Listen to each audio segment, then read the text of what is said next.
this love was God is so raw. Make you lose step and I rip out of control. Run it up. It's me and you tonight. Snow bunny. Moving on the bar. Everything's alright. Got that smooth soul feel. No, that's Connected to the light. With my snow. Run it up. Been party by the night. see her eyes shine. She's my snow bunny piece. In the winter light, so she's my sweet dust of free. Talk to my nose, this love was God is so raw. Make you lose step and I rip out of control. Run it up. It's me and you tonight. Snow bunny. Moving on the bar. Everything's alright. Got that smooth soul feel. No, that's Connected to the light. With my snow. Run it up. Been party by the night. see her eyes shine. She's my snow bunny piece. In the winter light, so she's my sweet dust of free. Talk to my nose, this love was God is so raw. Make you lose step and I rip out of control. Run it up. It's me and you tonight. Snow bunny. Moving on the bar. Everything's alright. Got that smooth soul feel. No, that's Connected to the light. With my snow. Run it up. Been party by the night. see her eyes shine. She's my snow bunny piece. In the winter light, so she's my sweet dust of free. Talk to my nose, this love was God is so raw. Make you lose step and I rip out of control. Run it up. It's me and you tonight. Snow bunny. Moving on the bar.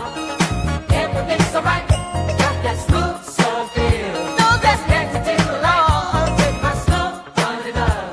Been party by the night. see her eyes shine. She's my snow bunny piece. In the winter light, so she's my sweet dust of free. Talk to my nose, this love was God is so raw. Make you lose step and I rip out of control. Run it up. It's me and you tonight. Snow bunny. Moving on the bar. Everything's alright. Got that smooth soul feel. No, that's Connected to the light. With my snow. Run it up. Been party by All right. Thank y'all so much for tuning on in. Someone had said yesterday, said it number one in Africa. This song is number one in Africa.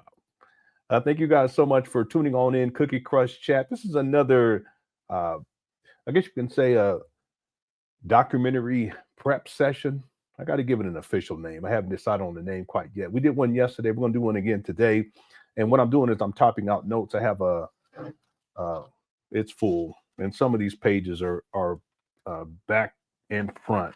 So we got quite a bit to get to. I don't think we're going to get through everything here. But what I would like to do is whatever notes I've already taken, for instance, the video that we're going to be watching first today, and these are older videos, 2019, December 31st, 2019, Dr. Umar Johnson, last lecture of the decade. This was in Detroit. We'll watch segments of that, and while we're watching it, I'll be typing out the actual notes. I like to actually write notes out first and then type them out in my word processor. My document so far, 32,944 words, 184 pages, and all this is in preparation for the documentary. I've already started on the documentary, but I had to go and get through a slew of videos in prep to get it deeper into the documentary. And if you remember, I've already shared segments with you from the documentary, and I anticipate the middle of next year being completed. Maybe a little bit sooner than that, maybe a little bit later than that. But I'll update everyone as we go through the process. Thank you all so much. Everyone started quick question. I want to thank everyone too. Thanks for tuning in. Thanks everyone for all your support. We're closing out another year here with this Umar Johnson saga. There is a poll. The poll question is whether or not you believe that Umar Johnson was ever serious about opening up a school, what he calls FDMG. I think it's a legitimate question. And in my research dealing with Umar, one thing I can say, and the answer it could be yes and no. And the reason why I say that is because the idea of Umar, who was a one-man show, opening up FDMG, which was conceptualized as a boarding school, 500-acre campus compound with a man-made lake. I'm not making this up. This is what I'm saying. It could be yes and no.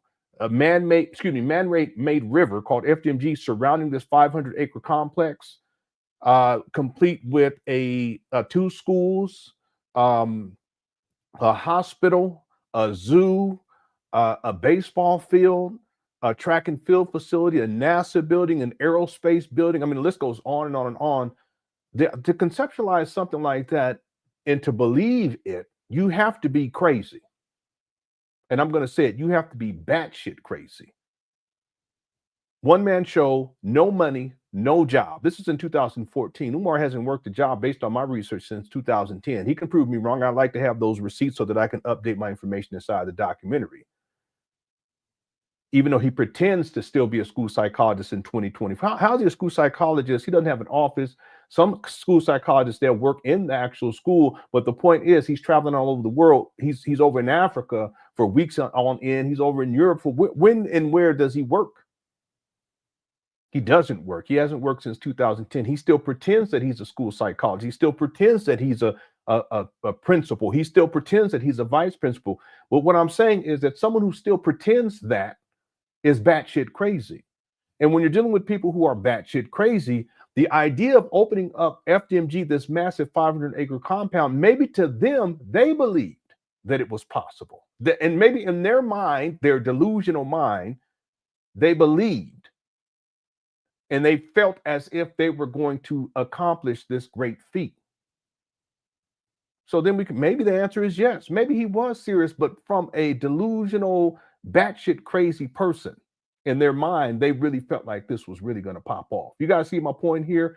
On the other hand, given Umar Johnson and the fact that he has no focus and that Umar has no plan of action to get this brought into fruition, and that Umar doesn't have a business plan, and that Umar doesn't have a team, he doesn't have faculty, he doesn't have staff, he doesn't have a board of directors, he doesn't have a budget.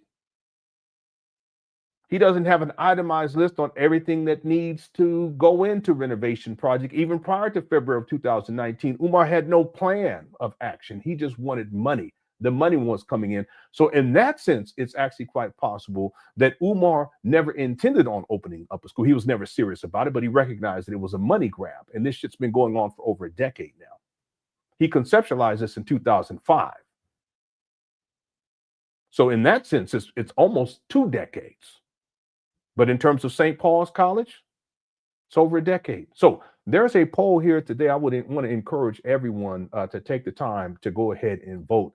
And in my mind, based on what I know Umar and what I've learned about Umar, I think the answer could be both. I think from a practical standpoint, no, that he was never serious about opening up a school. But from a batshit crazy standpoint, I think he was serious about opening up a school. Okay, but that's delusion land. He's delulu. He's in a whole other world of thinking. It's not even, it's so far over the top. In fact, before we get into the first video for today, and shout out to everyone inside the Click Crush Chat. Thank you all so much for tuning on in. Okay, I appreciate y'all's presence. T. Jones is in the building, and Repat Journey and Derek's in the building as well. Sheen, I hope I'm saying it the right way. It could be Shanae. I think he was serious. Lack of planning, collaboration with his peers, and such, plus not being realistic, got in his way. I don't know. No, this could be true. He could have been serious from the vantage point of someone who was delusional. But any rational thinking person, they wouldn't take Umar Johnson serious based upon the fact, as an example, and this is just a few of the things. This is excellent. Just a few of the things based on the lack of planning, collaboration with his peers, plus not being realistic, it got in his way. Okay, that's fair. See? I'm getting over. Wasn't his mentality? Maybe it might. Okay, so in other words, if maybe mentally, but see, that's what I'm saying. I think he was already mentally off back when he conceptualized this, and let me show you why. Okay, I'll show you guys why. Yeah, this is actually really good. I mean, we can actually turn this into a discussion. If people want to call in and tell me what you all think on this, let me know. Hit the 1, and I'll give you. Let's say I'll give you if we can do it in less than 2 minutes per call, okay? Because I got to make sure we get to these notes. Let me pull something up for you guys to take a look at. I'm going to go into my folder here for years, and I have folders for Umar from his date of birth all the way to 2025. And I only have actual documents from 1977. That could be photos or what have you, moving forward. I don't have anything from 1974, 1975, 1976. And there's gaps in here too, but still, once we get into 2000, let's see, 2007, 2006, 2007, then it starts to fill in. And by the time we get to 2010, I got all kind of stuff. Let me go to 2014. And then I'm going to pull this up and show you guys this. And I know I've shown it to people before, but I think it's apropos to show it again. I think this is it right here. Okay, let me pull this over. And this is what I mean by delusional. Someone who just maybe it's just that he's so delusional. You know, he thought in his mind that it's something that's possible. But obviously, here we are over a decade later since he conceptualized this. Here's the conceptualization of FDMG.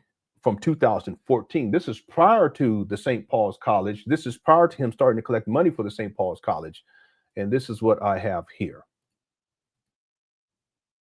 Take a look.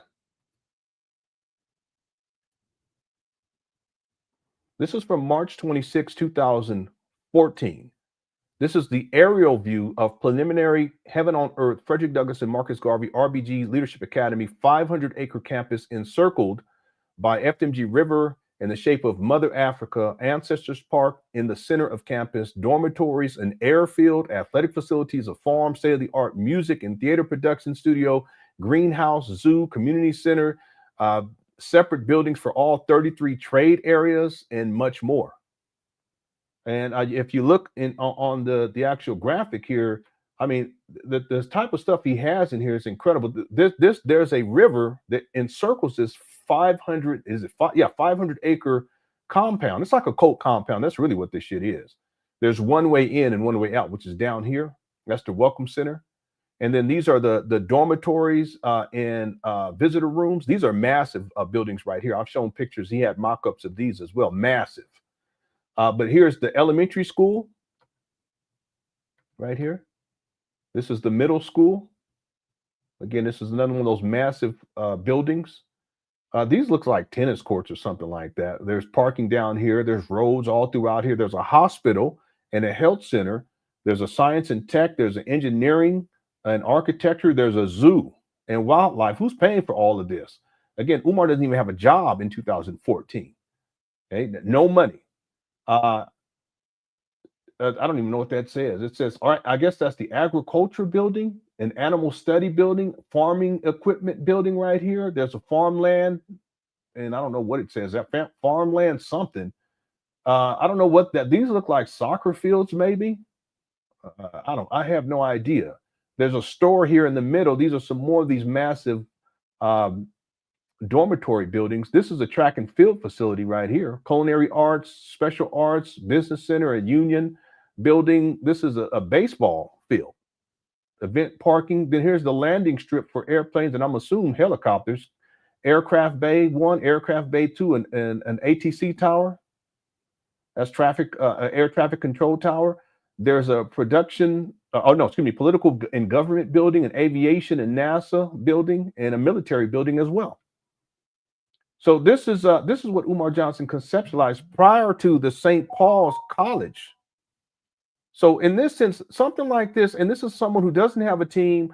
How's it going, Boston man? Southern happiness, happiness, and God's little princess. How's it going, Money B? Thanks for tuning on in, Dr. Saber Jr. I appreciate your presence. For someone to conceptualize something like this by himself, he has no team. Yeah, NASA. He said NASA, Ebony. He has no team. He doesn't have any money. He doesn't have a job.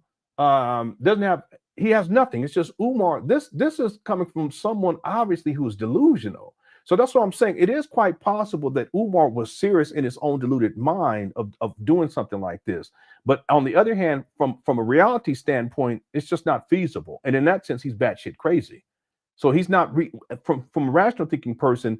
He was never serious because he's not coming from a rational thinking place. He's coming from a batshit crazy place. See. But for someone who is batshit crazy, something like this inside Umar Johnson's mind, to him, for whatever reason, he perceives it to be possible to the point where he put this shit out here. And then at a certain point, he starts collecting money for the St. Paul's College. See, so he goes from this massive compound, okay, with a hospital, health center, and all this other shit. And he goes from this to a St. Paul's, to a college campus, with dormitories because it's going to be a residential school.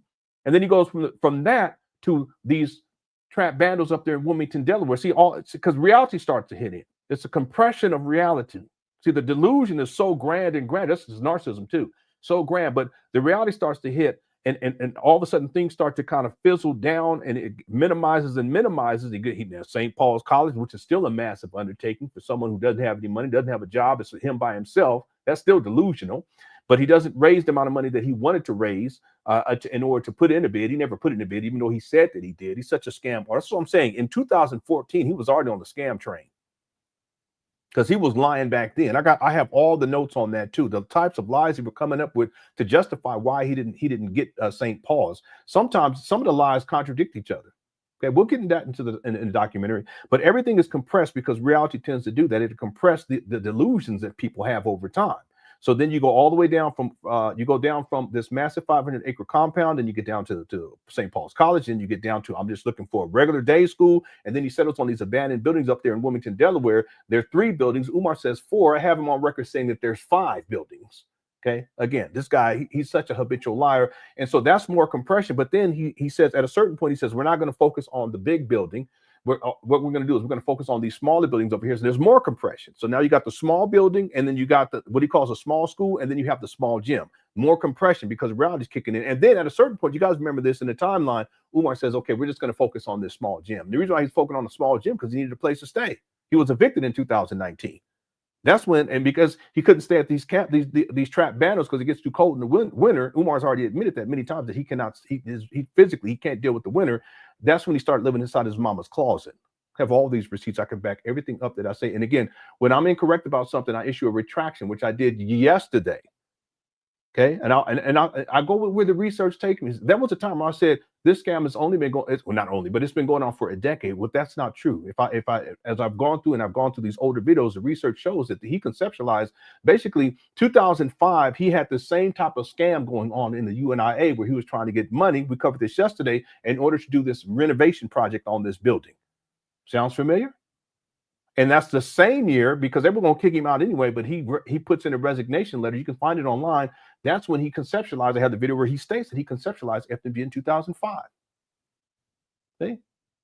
So based on the research, now I have to say 2005 is when he conceptualized his foolishness. But it wasn't until 2010 when he made the announcement that the school was going to open September 11, 2013. But it wasn't until 2014 where he comes up with this foolishness right here. Delusional. And in 2014, he starts raising money for the St. Paul's College. See? But ultimately, he gets now. Then we get to February of 2019, and Umar settles on these abandoned buildings. And now that has dwindled down to, I'm just trying to open up half of the street, and then I'm just trying to get this gym ready. Everything was, he was all focused on gym. That's what we're going to do. We're going to do. He still hasn't done that.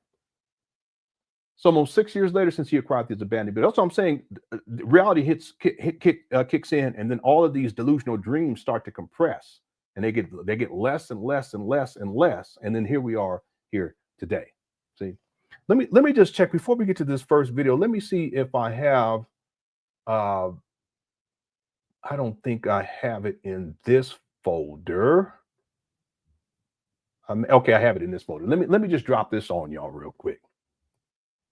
Give me 1 second. I mean, how far do you guys want me to go on the delusion part? You want me to take it up another notch? I can do it, because some of this stuff I'm saving for the documentary, but I can take it up another notch if you want me to. Hold on 1 second. Let me pull. Matter of fact, I'm going to do it. Let me pull this one. I'll pull this one. And I'm going to pull this one. And I got plenty more. Plenty more. All right. So let me pull up. Give me 1 second. Hold on, everybody. Let me go ahead and get out of this folder.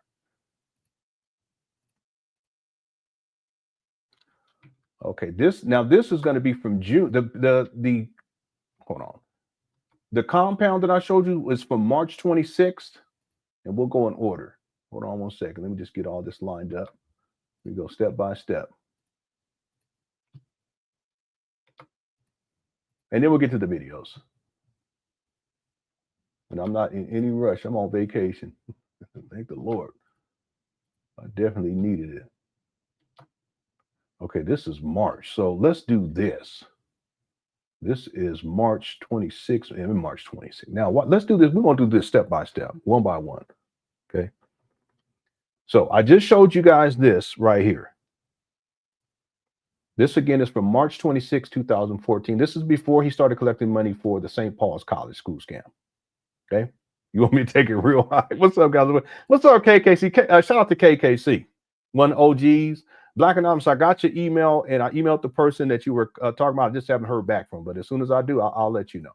Okay. Shout out to everybody inside the Cookie Crush chat. You guys are undefeated. And I love y'all too. I really do. I mean, this is another year of this, and I'm just thankful that you guys are still around and hanging in there with me as we continue with this Umar Johnson saga. Again, the big project for me this coming year will be this next documentary. How's it going, Boston man? He can't tell you the amount of square footage covered. Yeah, he sure can't. He can't. What's up, Miami Queen? How's it going? It's your birthday is March 26th. Jesus was born on your birthday. What's up, Ad Avis? And then Iceman Vamps to the super chat earlier. He says, shout out to whoever said Langston Hughes check.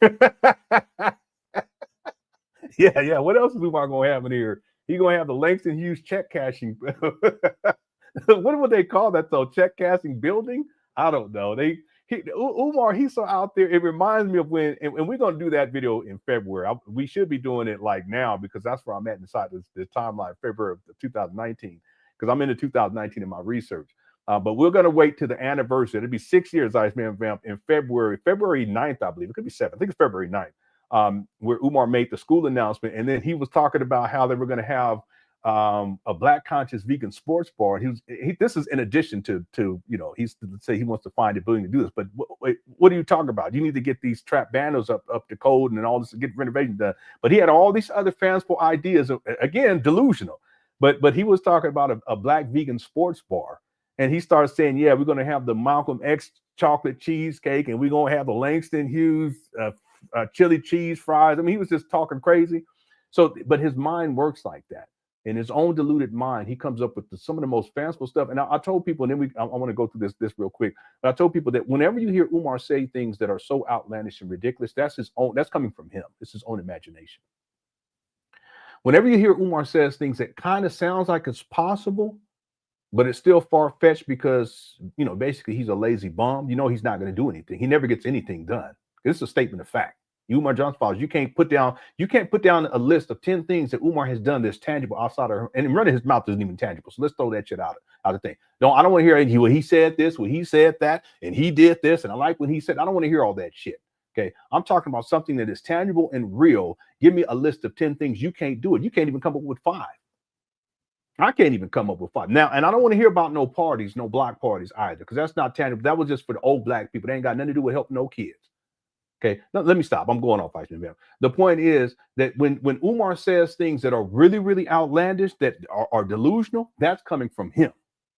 Okay, when he talks about the school to prison pipeline, he didn't come up with that. When he talks about the post-traumatic slavery disease, that's not coming from him. That's Dr. Joy DeGruy. He even flipped that and says, yeah, well, the post-traumatic relationship disease. Come on now. You just throw any shit on top of other people's shit. A lot of this stuff comes from Dr. Kwana Kunzufu. A lot of this stuff comes from Dr. Amos Wilson. Umar, he doesn't have any independent thought or idea or concept. And when he comes up with some shit that's an independent, it's some crazy shit like this right here. So that's why I'm not surprised about the Langston Hughes check cash.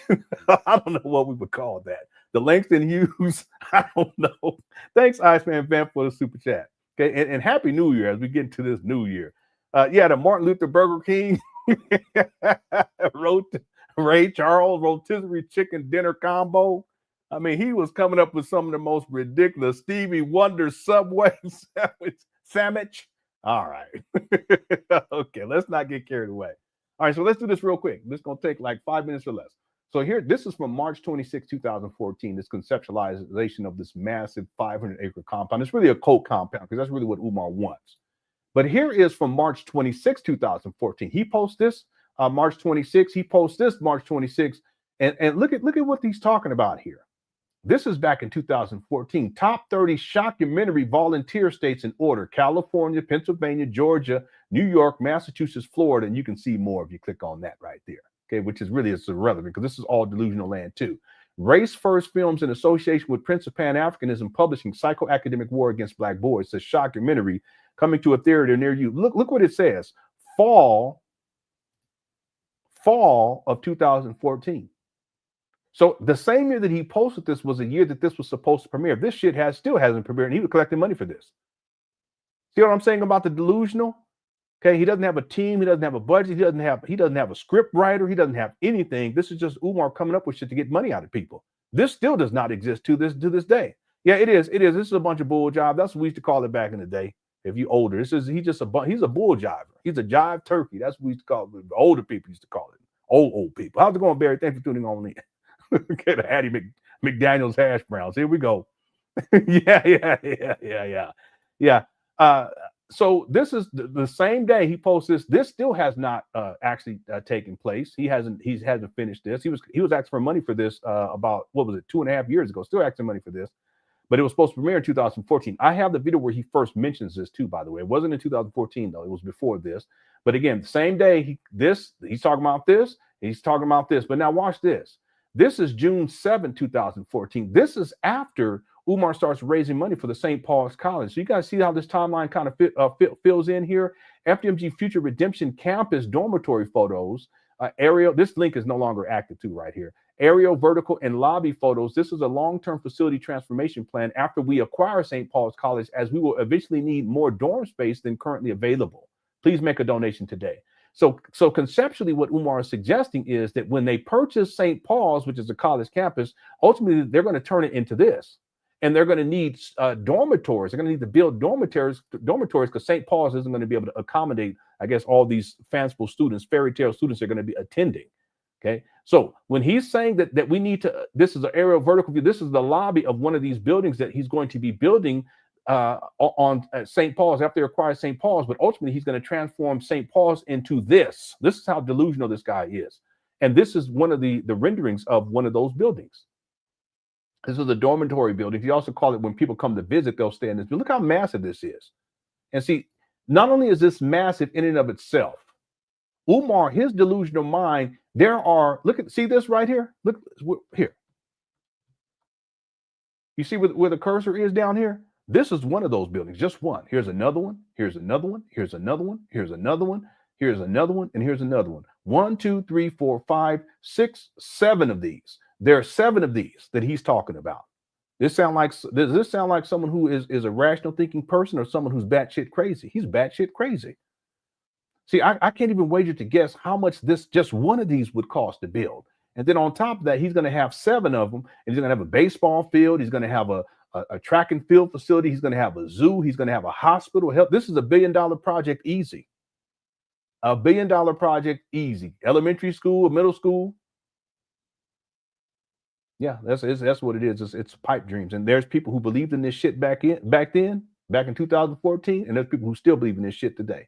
The only difference is that Umar's condensed it. Really what's happened is reality kicked in, and he's condensed all of this delusional thinking to now he's just trying to get these trap banners up there in Wilmington going. Here's another one. Look, I don't even anybody want to guess how much this would cost. I mean, this actually looks like a prison. It really does. I mean, I don't know how much just one of these would cost to build, but he's talking about 7 of them. But that's not all. I want to take this a step further in terms of delusional thinking. Look at this Pan-African jet, RBG. Umar was talking about, and look at it, on one of the engines it says Dr. Umar, because Umar was talking about, maybe I need to get me a jet. Who's paying for this? Because I got to travel around in order to find a school. You see this? For making this, and thank you for making this an incredible year. Happy holidays, Dr. Umar Johnson, Prince of Pan-African. The best is just yet to come. 2011, 2012, 2013. I can't even read what it's saying on there. Who's paying for this? Umar's always talking. What's up, Josh? He's always talking shit about pastors and how they got money and some got jets. Well, Umar was trying to do the same thing back then, and Umar didn't even have a job. That's delusional, but that's not it. I'm going to give you guys one more. I got so many more of these. Look at this. This is super white supremacy.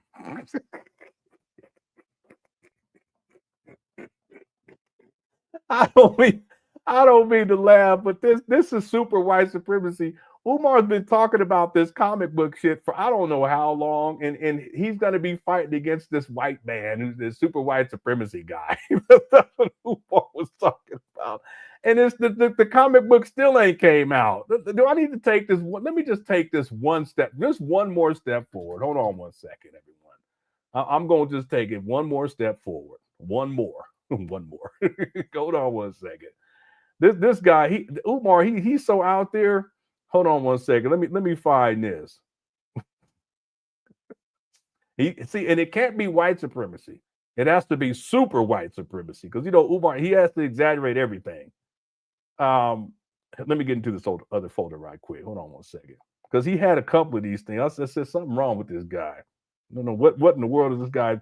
But again, delusional. He's delusional. Here it is right here. Let me pull this one over.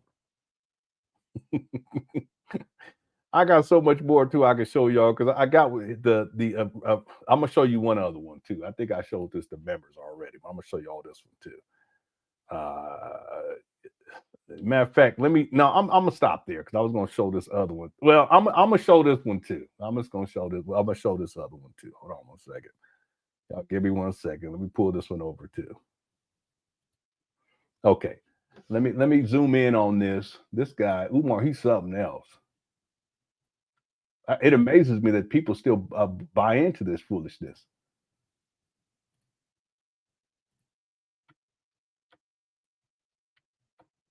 Yeah, and it's here we go. Okay, so here's a super white. Then we got to get going here because I got to get into these notes. Here's a super white supremacy, but this is part of a bigger thing, which is the Prince Ifatunde. He battles for the mind and soul, identity, and survival of our black kings and queens against the sinister and evil super white supremacy. Coming soon. See this guy? This is y'all's principle. He even had an action figure made too. I ain't gonna show that one. Now I'm not gonna pull that one up, but that's even further. Here's another one right here. Dr. Umar Johnson School.com. Now he did have a website called Dr. Umar Johnson School.com, and it was just for donations. It's defunct now. Okay, he don't have no website. Have you made your daily contribution? Daily. Okay, not monthly, not yearly, but daily. Not weekly, but daily. Timbuktu of the 21st century. Frederick Douglass Marcus Garvey Leadership Academy. Okay, this is delusional thinking. Okay, the dormitories are about 8 stories high. How are the loyal donors going to get up? Yeah. When they get up there to paint for free, they're gonna have to climb up and get up on them 8 stories. I mean, it's crazy. It's crazy. I mean, like I said, Umar, he's delusional. Okay, and this is in 2014. Nothing's really changed. It's just reality has hit him more. So he just have to backtrack and backtrack and backtrack. Now he up there, he can't even get 20 people to come up and paint for free. The loyal donors. I actually found, by the way, I found the receipt that shows how much how much each level was. I think it was 5 levels, and I think the max level was $1,000 a month. I think it went from like 50 to 1,000, 50, 100, 250, 500, and then 1,000. That's what the loyal donors are paying for nothing. But he sure did have them out there painting for free. So can you imagine if he actually got this compound going, this 500 acre, they would have been out there like slaves. Yep, that would have been, man, that would have been crazy. It's already crazy, but can you imagine? Thanks for Soup That Iceman fam. Yeah, I can't wait to cover the paint days. We're gonna have to do that one live. We'll cover those, and I'll take my notes. Okay. Deshaun became a member. Thank you so much, Deshaun. I appreciate it. Why isn't the body accurate? I know, but that's Umar too. That's Umar and his delusional thinking. You know, he really does see himself as some sort of a superhero. He sees himself as Frederick Douglass, Marcus Garvey, Malcolm X, but he also sees himself as a superhero. And there was a he was supposed to produce a comic book about all this. And I actually have the receipts on all that, but also they were selling these little figures, these action figures of Umar as a superhero. I have it in here somewhere. I'm not seeing it in this folder, but it might be in another one of these folders. But I know I have it somewhere. You can actually find it online. Maybe if you typed in Umar Johnson superhero, it actually may pop up.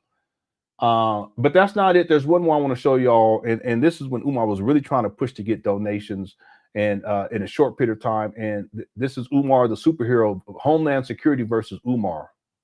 Okay, I guess P is for Papa. 6 days left. Dr. Umar Johnson School.com. See, and that website, it's defunct now, but that was just to get for people to donate to. It didn't have anything of substance or consequence there. You know, it's just to get people to donate. And it is defunct. He doesn't even use that anymore. Yeah, my computer monitor keeps going. I was doing this the other day. Hopefully no, it won't be a problem because I have all this other stuff downloaded. Okay, so that's what I want to show you in terms of some of the receipts. I have so many more, but it just goes to show you that Umar Johnson, he's delusional, and people who still believe in this foolishness. I'm not going to call y'all delusional, but some of y'all, at least some of y'all, you know the truth. You know this ain't going to pop off. You may like what he says about other stuff, and that's cool. But this whole school thing, it's a scam, and that's what I've been focused on mainly as I talk about Umar. Okay. Let's get into the first video here that I need to start getting these notes together for, and this is from 2019, December 31st, 2019. This is a very interesting video. I have segments of this inside of the first documentary that I did, but this new documentary is going to be expansive. It's going to cover Umar's whole life, and the title of it is Dr. Umar Johnson, Last Lecture of the Decade. He was in Detroit. And this is it's a longer video, but what I'll do is I'll skip to the parts that I have taken notes on, and these are the most important parts in my opinion. And some of these parts may appear in the documentary. It just depends on what I need in order to prove my points as I continue producing it. Okay, so here's a video right here. It's a Killer Calf production. What's up, Swaggle Nito?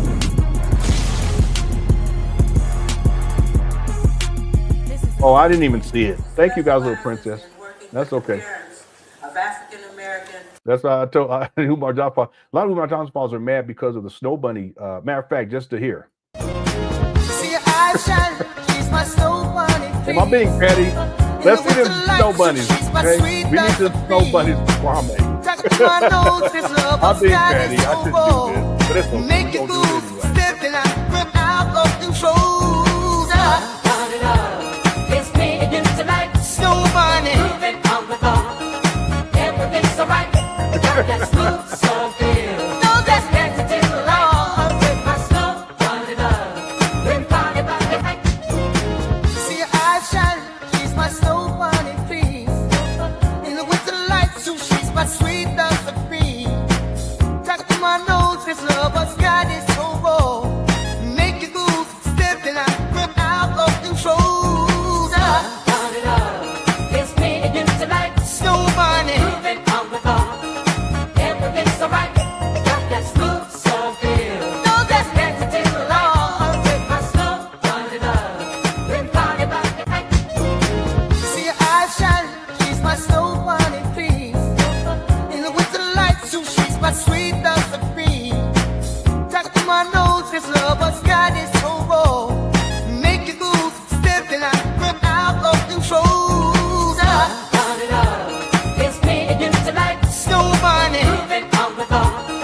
Everything's so right. Got that smooth, so feel. No, that's Dancing till the light. With my snow bunny love. Been party by the night.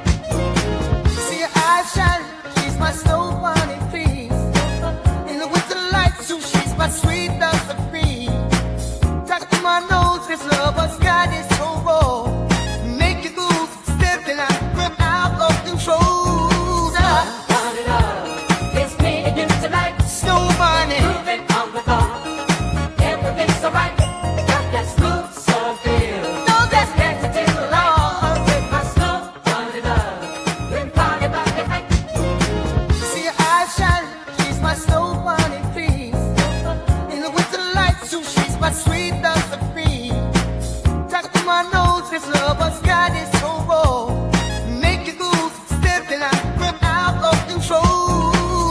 Bunny love. It's me and you tonight. Snow bunny. Moving on the ball. Everything's so right. Got that smooth, so feel. No, that's Dancing till the light. With my snow bunny love. Been party by Someone said they're doing a bunny hop to this. I don't mean to be petty. I Kwame, I didn't even see your comment, so I but I figured why not. You know, we take a break from all this every once in a while from Delulu, Umar Delulu, Prince Delulu, and we got to get in some Snow Bunny love. Yeah, that's the thing I like. Umar looks so happy and content. That's the only time I've ever seen him so happy and content. How's it going, Big Zo? I'm happy for Umar. I am. No, but we're gonna come back to it again, Denny. Hell, don't worry. One day we got to sit down and figure out what the lyrics are, you know, and so that I can have them. All right. Okay, let's get into it. Here's the first video for this evening. Here we go. See your eyes shine. Oh, wait, no, I'm sorry. I didn't mean to do that. Here we go. Here we go right here. There's a drum intro, so let's skip through that. And this guy, he did a fantastic job, too. He did really good. Look at Umar. Okay, here we go.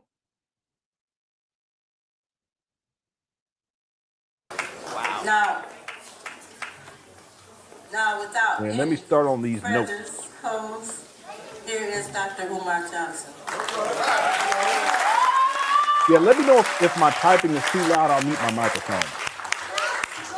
Peace and Black Power family. For those of y'all who don't know me, I'm Dr. Umar Johnson. I'm a doctor of clinical psychology. I'm also a certified school psychologist. And I am probably the most infamous,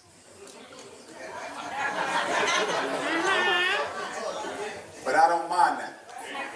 Because in 2019, we had very few black men who speak unapologetically about the conditions that affect black people. Do you understand me?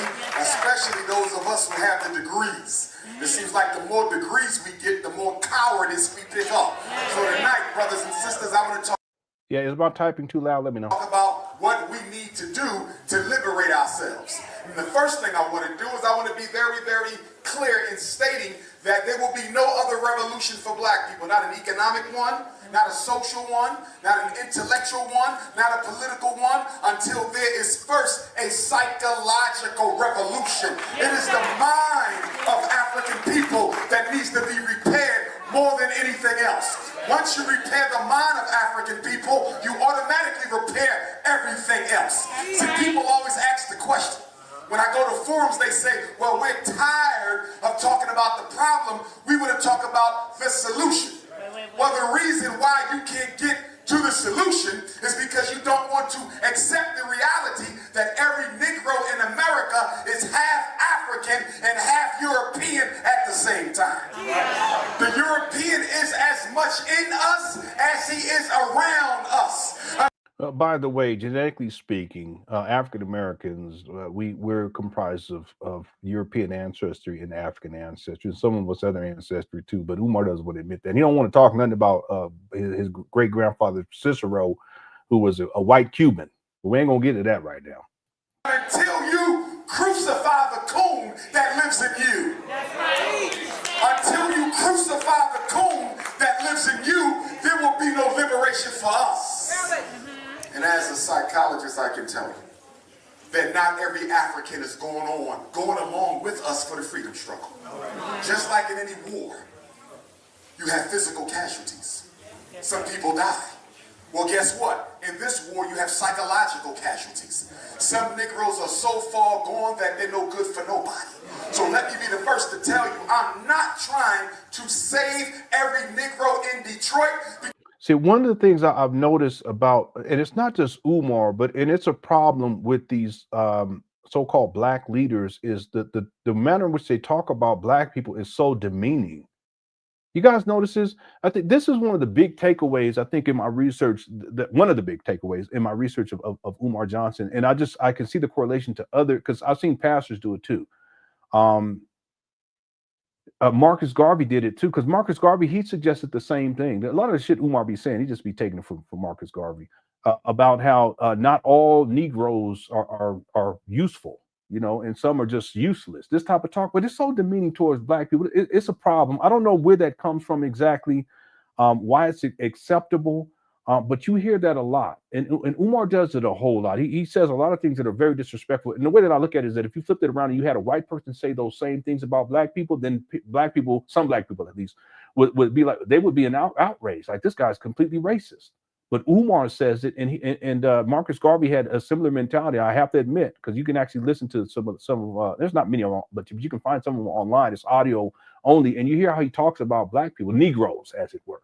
Umar does the same thing. It's one of the big takeaways, and it's something that it's not my place to kind of dig deep into, like, where is that coming from a psychological standpoint, or where that's coming from a social standpoint, or even from a political standpoint. Where is that coming from? That need to demean black people as you're talking about, quote unquote, uplifting black people. It's fascinating. It's also quite perplexing. It's something I've thought about a lot. That's one of the big takeaways that I've had from Umar Johnson as I'm taking these notes. The amount of vitriol and disrespect that he espouses towards black people, and yet he claims to be someone who is uplifting and liberating black people. Okay, but it's not exclusive to Umar. I've seen so many other so-called black leaders do it. In fact, even Malcolm. If you guys listen to early Malcolm and hear how he talked about black people, sometimes it's like some of the stuff that he, and again, Malcolm, my guy, that's my guy. But you hear it, early Malcolm X's speeches. Of course, he evolved later on. But to hear that type of talk, what it kind of reminds me of, I think it's cultural, is there was a time, and of course, rap music, hip hop has turned into something. It was always there, though, even from early hip hop. I've done a documentary on gangster rap in particular, but I did extensive research into hip hop in general. That if you guys listen carefully, disrespect of women was one of the main themes. And I often wondered why it was that black women, still listened to it, And then when you get into gangster rap, even groups like Two Live Crew, and there was women that was dancing to it. And there's this idea that it's like, I used to think about this, when perhaps these women who they listen to all of these levels of disrespect that's being espoused towards black women, but they don't see it as if they're talking to them. So in their mind, it's like, well, he's not talking about me. But it still doesn't justify the disrespect of black women. See, so I have a sense, and again, it's not really my place, but I'll just be speculating, is thinking out loud. I have a sense that when people like Umar Johnson and other black leaders, when they disparage black people in the way that they do, perhaps black people who listen to it, they're saying to themselves, well, he's not talking about me. But then it also gives them a sense of superiority over those black people that he is talking about. Okay. These are just some of my preliminary thoughts. This is a big takeaway from listening to Umar, that you hear him over and over again. He disrespects and demeans black people over and over again. It's unfortunate. It's unnecessary. Right? All right, let's go. And as a psychologist, I can tell you that not every African is going along with us for the freedom struggle. Just like in any war, you have physical casualties. Some people die. Well, guess what? In this war, you have psychological casualties. Some Negroes are so far gone that they're no good for nobody. So let me be the first to tell you, I'm not trying to save every Negro in Detroit, because some of you are so in love with European culture that you'll kill me before you leave him.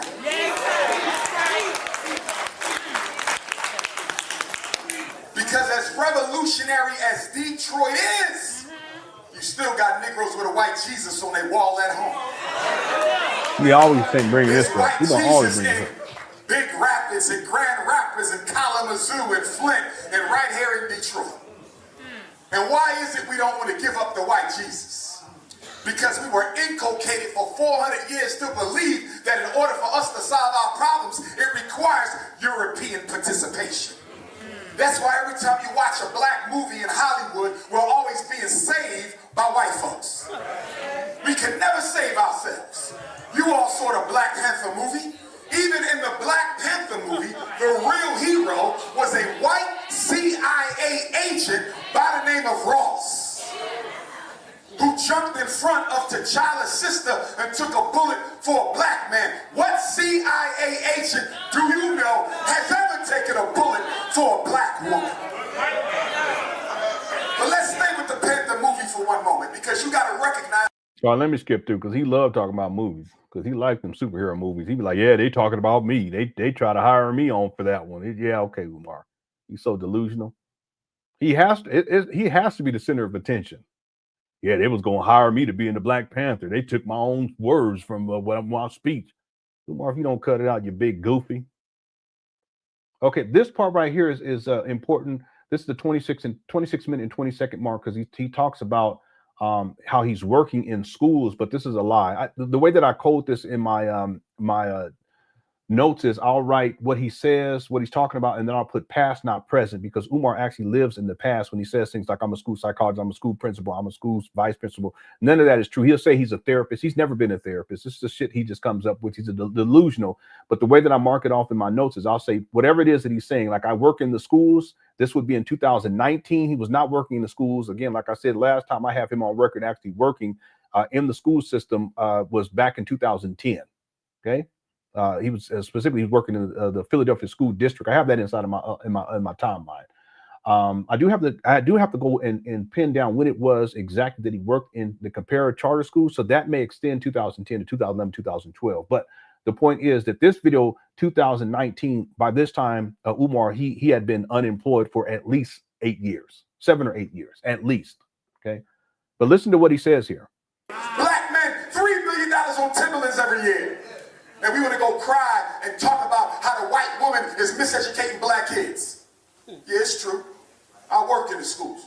White women can't stand our damn kids. But guess what? Neither can you. While I'm See the disrespect of black people? talking to the parents, I'm going to give y'all some rules that y'all can use in the How's it going, schools. Tito? A new year coming up. But before I do, I want to first say thank you. I want to say thank you to Detroit. I want to say thank you to Flint, Kalamazoo, Big Rapids, Grand Rapids, Muskegon, all throughout the state. And why do I want to say thank you?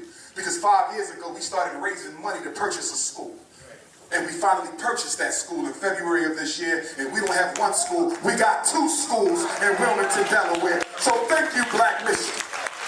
Thank you, Black Michigan. Even when he says that, that's a lie, because a school is a place of learning. Here we are now, what's almost 6 years later, and not one child has been educated. He has 2 abandoned buildings. They're still on the vacant property list to this day. And the bills associated with that vacant property list still continues to accumulate. Umar's not even paying those. We got 2 schools in Wilmington, Delaware, 4 buildings altogether. Right. Now, see how he's saying 4 buildings? It's not 4 buildings. Let me see. I'll let it play, and let me go pull this up. It's Garvey Building and an Honorable Frederick Douglass Building. And right now we're raising money to try to renovate the Garvey Building first because it's the smaller. It takes us $1 million to do the whole thing. I'm not asking you for no money tonight. I didn't come here for that. I'm just giving. Yeah, he asked for money, but you see that he says he has 4 buildings, but he only names 2 of them. And then listen carefully. He's so crafty. Building first because it's the smaller. School in February of this year, and we don't have one school. We got 2 schools in Wilmington, Delaware. So thank you, Black Michigan. Thank you, Black Michigan. We got 2 schools in Wilmington, Delaware, 4 buildings altogether. Okay, it's not 4 buildings. You got to go on Google Maps and go look it up yourself. It's actually 3 buildings. But that's Umar. This is what he does. And then I have a video where he says 5 buildings. Right. We have an Honorable Marcus Garvey Building and an Honorable Frederick Douglass Building. Okay, see how he's holding up 4 fingers like it's 4 buildings, but he can only name 2? And right now we're raising money to try to renovate the Garvey Building first because it's the smaller. It takes us $1 million to do the whole thing. I'm not asking you for no money tonight. I didn't come here for that. I'm just giving you an update on where. Okay, he says it takes $1 million to renovate everything. Okay, and that's not even true. Okay, this multi-millions. But Umar, the thing is that he's changed that figure over the years. $1 million to do everything. But when he purchased these abandoned buildings, he should have been sitting on at least $600,000. At least. We are $1 million for the whole campus, $350 for the Garvey Building, and I hope. See, again, $350 for the Garvey Building, but see, if it's only but if it's $350,000 for the Garvey Building, he should have been sitting on $600,000 when he purchased these abandoned buildings. That would have been, he would have had more than enough to get renovations done. Here we are almost 6 years later, and renovations still aren't complete. He's still asking for money. He's such a scam artist. We raised that money by April of this year, so we can give the contractors until the summertime to get that school ready, because I'm still hopeful we can open up school this September for our boys. Okay, so he's saying school's going to open September 11, 2019. See this guy? Red, black, and green tile. Thank you, Queen Mom. So I want to say thank you. And for those of y'all who are interested in working at the school, send me your resume. FDMG resumes at gmail.com. I repeat, FDMG resumes at gmail.com. Don't think about being a teacher. Think about being a nation builder. And some of y'all are going to say, well, I'm not certified or licensed. That's irrelevant. What skill, craft, or talent do you have? Why are you always yelling? Maybe you make clothes.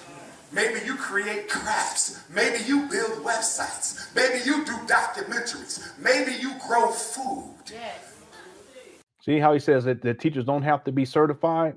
Okay, he's talking about this too. But see, the whole campus, though, when he opens up the school, he already talked about how it's not going to be accredited. So he can have anyone up in there working.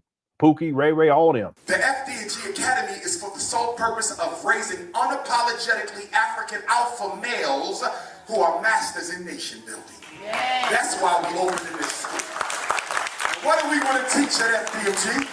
FDMG, we want to teach your son and ultimately your daughter. Because once we get the boys' school open, now that we got two schools looking at each other, we can start with the young African princesses soon. Yes, the Anna Douglas and Amy Garvey Academy for African queenship. That's right. So we're going to teach them political and military science. Why is Africa the richest continent in the world, but the people are in the poorest condition? Why did Barack Obama become president of the United States and did nothing for black people? Why do you have so many black churches in Detroit, but we ain't got no black institutions to go with it? These are the questions that our children need to understand. Why every movie coming out of Hollywood is showing alpha masculine black males in a negative light? They need to know that in 1970, the U.S. government said we're going to destroy the foundation of the black family. So instead of the black woman fighting the white man, she'd be fighting the black man. And instead of the black man fighting the white man, he'd be fighting the black woman. They got us facing each other instead of looking out together. 1970 was the decade of economic castration.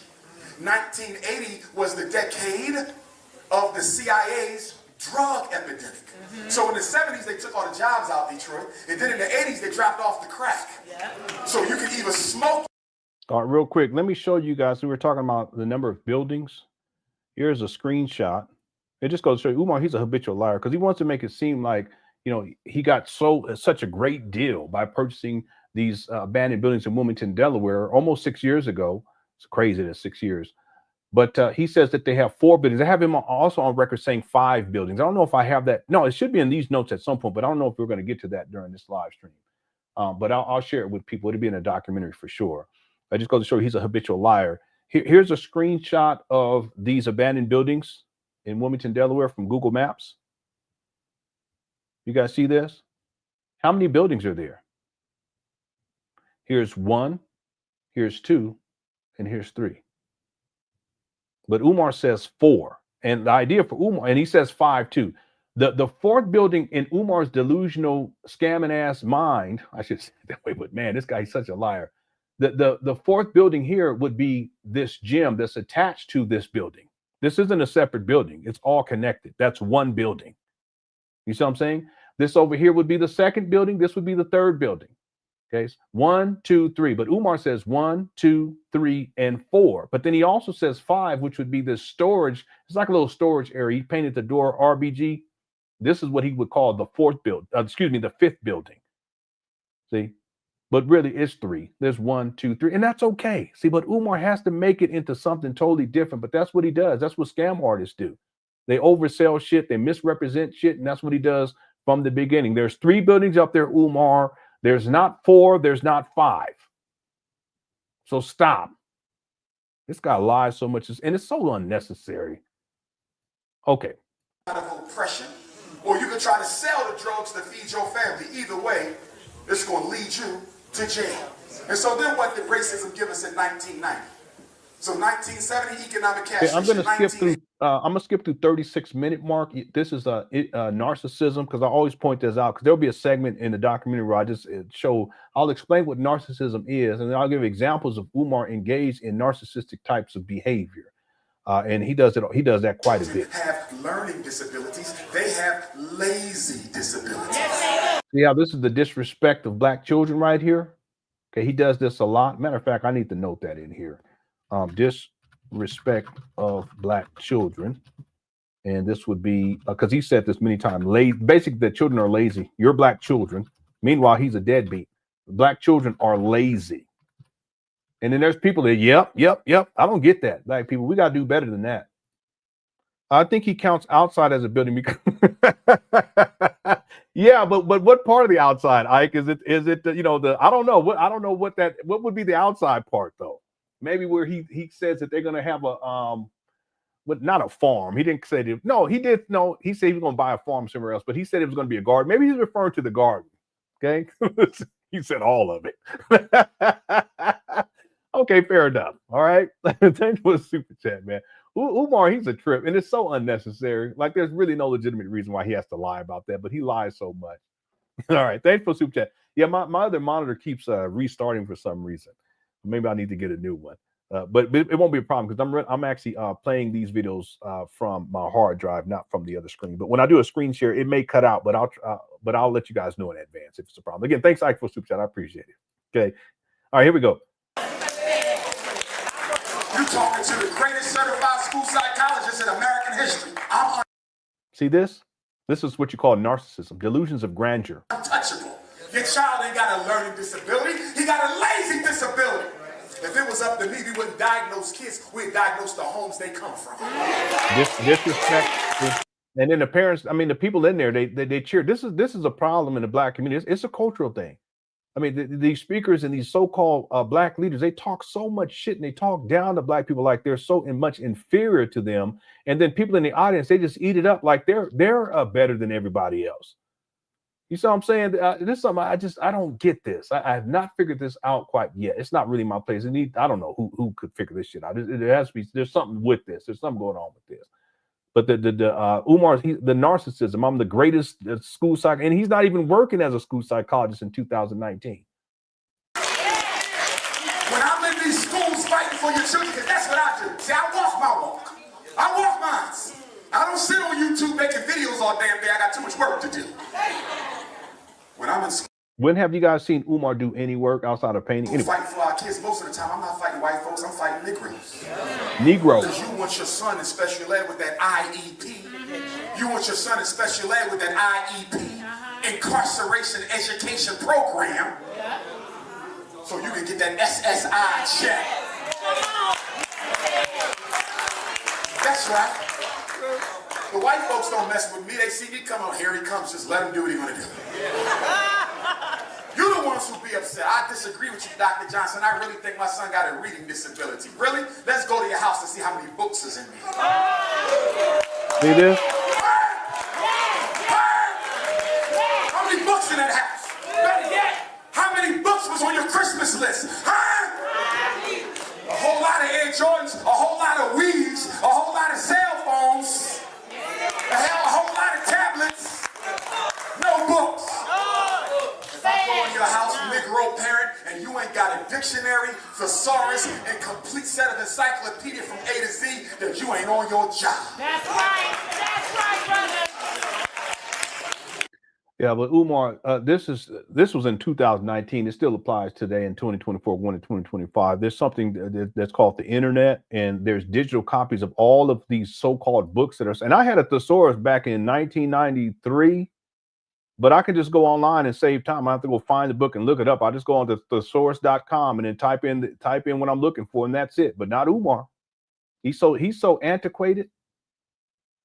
He's so antiquated. He's talking about encyclopedias. Don't know about. Listen, I'm sure there are people who have them, and I'm sure there's. But it's in terms of functionality these days. These kids ain't trying to open up no books because they don't use books. You guys remember we was kids? We had a backpack. We had a gang of books, and these books was this thick, and we lugging them around all tired and shit. And at my school, both of them, when I was the one that was off of Skyline, they had lockers, but they wouldn't let people use it because it was in the hood. So they didn't let nobody use no lockers. You guys understand what I'm saying? So we had to carry everything around. You see? But that's a different time period, Umar. We're in 2019 when he's talking like this, but 2019, 2020, 21, 22, 23, 24, going to 2025. These kids, they got Chromebooks. They got laptops. They're not lugging around books like we used to lug around books. And it's so much more convenient too. See, they don't have to go look and go find shit inside a book. They can just actually pull up a PDF document, click Control F, and then type in what they're looking for, and it's going to come up. Umar don't know nothing about that. He's so antiquated. He's a goofy. Yeah, it's like it's 1983. It's group dynamics. If people are living through Umar's fantasies, there's truth to that. I think there's truth to that. In other words, the people who follow Umar and they clap when he's talking shit about black people, that they live through that fantasy too. I also think, Barry, that some of them, they probably know that he's talking about them, but instead of dealing with that reality, they want to put on like this, being pretentious. They call it acting sedity. Like they're above all that, and we're better than those other black people, those Negroes. That's why you don't hear me talking like that. Yeah, Negroes this. I don't believe in that shit. That's just, and coons and all. I don't believe in that stuff. See, but Umar, he talks like that, and his followers. And let's be fair, Barry. Not all of his followers are like that, but I'm sure that there's a percentage of his followers like they really live through Umar's fantasies. Open up a school. I'm fighting against white supremacy. I'm fighting against blah, blah, blah, this and that. He ain't doing shit. He talk about when I'm in the schools, he ain't even working in the schools in 2019. You guys remember before he acquired these abandoned buildings, he was traveling all over the place talking about, I'm trying to find a school here. I'm trying to find a school there. I'm trying to find this. I'm trying to find that. When do you have time to actually be at a school doing these quote unquote diagnoses and all this stuff? It's impossible. That's because he was basically a vagrant. He was just going place to place, a hobo. He's a black conscious hobo that didn't have no job. But in 2019, he talking like he's still inside the school system. He wasn't. And yet these Umar Johnson followers, they be living through this fantasy land. Not all of them. Okay, I just want to be fair, but some of them, and I have to say, some of them probably batshit crazy too, like Umar. Okay, but the group dynamics is part of it. He gets these people inside this room. He's talking all this black power talk. It stimulates emotions in, but then he starts talking saying all these horrible things about black people, and then they clap about it. So that's part of the group dynamic. It's part of the cult dynamic too. Well, it's the same thing. Yeah. So good point. Thanks, Barry, for the super chat. He's a false preacher with the building fund. Yeah. Everything about Umar is false. See, I mean, this guy, he's basically a 2-bit hustler. Okay, that has a building fund. And if you guys don't believe it, Derek, check this out right here. I pulled this up earlier. In my screen, it may go out, and if it does, I apologize. I'm gonna have to give me another monitor. This was an older monitor anyway. But look at this right here. This is just another example. You talk about building fund, Derek. Look at this. The return of the FDMG pillows this spring. Restoration fund donations, FDMG Academy, PO Box, et cetera, et cetera. This guy was in the parking lot selling pillows. And look what it says. It says return of the FDMG pillows this spring is for the restoration fund. Well, what was Derek just talking about? Restoration fund is the building fund. See this? Thanks for super chat. Y'all see this? Yeah, I know. Umar, he don't even use control. He don't even know what control is because he on the typewriter. He actually told them kids that they need to get a typewriter to type out their letters to the college to get into college. I kid you not. I have those videos. I haven't downloaded, but I haven't gone through them yet. That was on Facebook. It was. I think he was in Japan at that time talking crazy. He was like, make sure you have your typewriter. Umar, you goofy. All right, thanks for the super chat. But this guy, he was out here hustling pillows. How you gonna have time to be a school psychologist? And why would you be hustling pillows if you're a school psychologist anyway, Umar? And you're the best school psychologist in the history of the all black America. You shouldn't have to resort to selling these pillows in the parking lot. You guys understand what I'm saying? You're the most requested scholar, but you're selling pillows in the parking lot? No, you were a bum then, you're a bum now. And I say that with love. I say that with love and affection. All right, let's go. How you talking about your son got reading problems when you ain't even got no reading material? And shame on some of you black fathers. Here we go. Who got your son thinking the best thing he can be in life is another Negro athlete.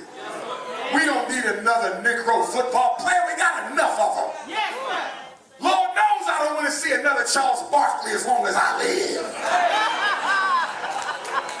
Every time he opened up his damn mouth, he ain't got nothing good to say about black folks. Right. Yeah, that's what you call projecting. And I have criticism of Charles Barkley. And there's other people too, Stephen A. Smith, et cetera, because they do the same. They talk so much shit about black people, but that's what they're paid to do.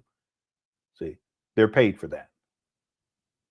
You don't see that. You go watch Major League Baseball. You don't have these white announcers and these Latino announcers disparaging these athletes, these white and Latino athletes, like these NBA so-called commentators do about with these black athletes. You don't see it.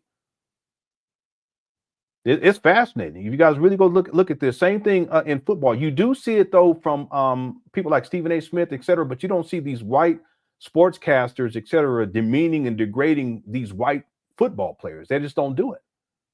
So it's a cultural thing. There's something that I mean, it needs to be explored and it needs to be rectified. I don't know how it can be rectified, but just talking shit about black people all the time. That's what Umar, most of what he says is disparaging towards black people. And if he was white, then black people would be like, well, this guy is racist. But Umar gets a pass. But that's what and listen, I watch Charles Barkley. I can't stand Stephen A. Smith. Also, I stopped watching him years ago. But that's what they're paid to do. They're paid to do that. Okay, but Umar does the same thing. Isn't it amazing that 400 years of this, and black children, boys, are still socialized based on their physical abilities? I thought slavery socialized us to our physical ability. When you was auctioned off, your value was based on how much you could physically produce.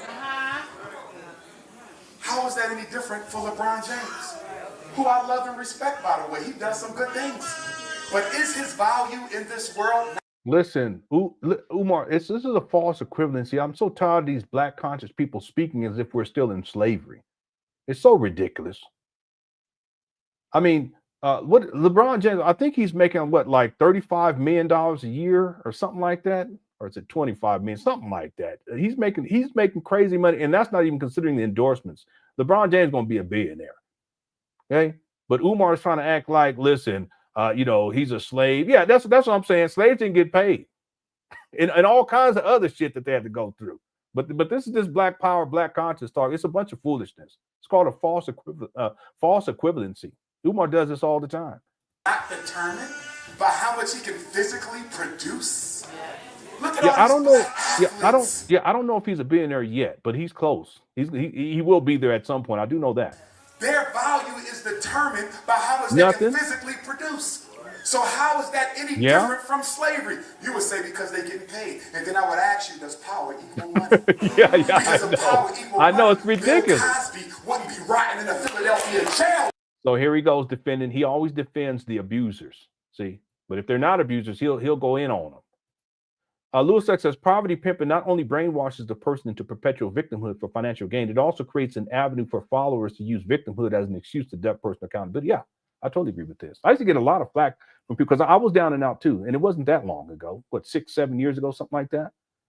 But I had to make some serious choice. I can't go around woes me and it's everyone else's fault as whites. No, it had to do with me. It's a personal accountability. But the poverty pimping is what allows a lot of black people to stay where they're at and they get comfortable with that. But see, your life is what you make it. I know my camera went out. I'll fix it in just a moment. Your life is what you make it. See, and you got to figure out what you have to do and hold yourself accountable and get done. Get whatever needs to be done. You take step day by day and you get it done. And that's life. Oh, but it's unfair. And what about racism? Ain't got shit to do with it. It's about what are you going to do? See, you play to win the game, even if the game is rigged. You play to win the game, even if you're on a court and the other team is faster. The other team got more resources. They have more practice time. They got a better facility. You still get on the court. You hold yourself accountable and you do your best. And then you let the chips fall where they may, as opposed to the perpetual victim where I'm not going to do shit. All I'm going to do is sit around and complain. And that's what these poverty pimps like Umar, he comes in and he feeds this. It's amazing. They call it black empowerment, but all it is black disempowerment because all they do is talk shit about black people and they talk about how the system is so rigged against us. I don't want to hear all that. Even if it is rigged against us, you still got to get out there. You still play to win and you do your best. And you'll find that if you put your best foot forward, you give 100% and give 110%, at the end of the day, you're going to come out victorious. But that's not what Umar teaches. And a lot of this black conscious space, especially the virtual space on the internet, that's not what they teach. They teach this poverty pimping, and it is a form of brainwashing. And it really actually perpetuates. That's what I call perpetual victimhood. It's perpetual victimhood, and it makes people think no matter what, they're always going to be a victim. I can't live my life like that. And we shouldn't live our lives like that. If you have the internet and you can get online and you have the time to get online, then you have no excuse as to why you can't do better, and you can't put yourself in a better position a month from now, 6 months from now, a year from now, 2 years from now. There's really no excuse. There's none.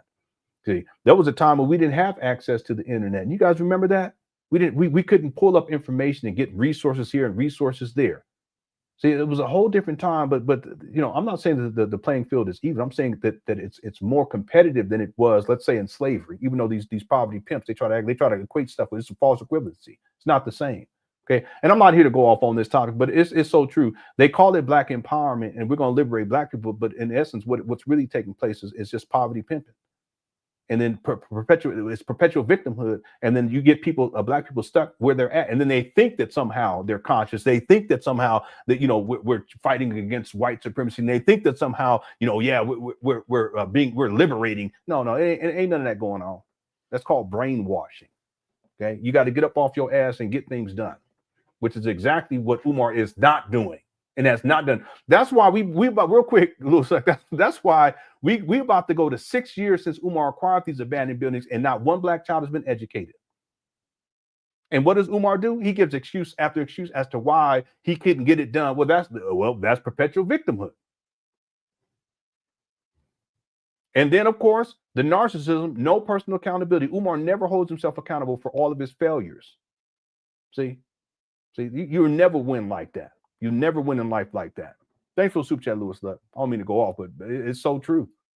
That's one of the big problems with this internet-based leadership. Is supposed to be black conscious, but it's really what it is black disempowerment. Talking the same shit. Just a bunch of shit talkers.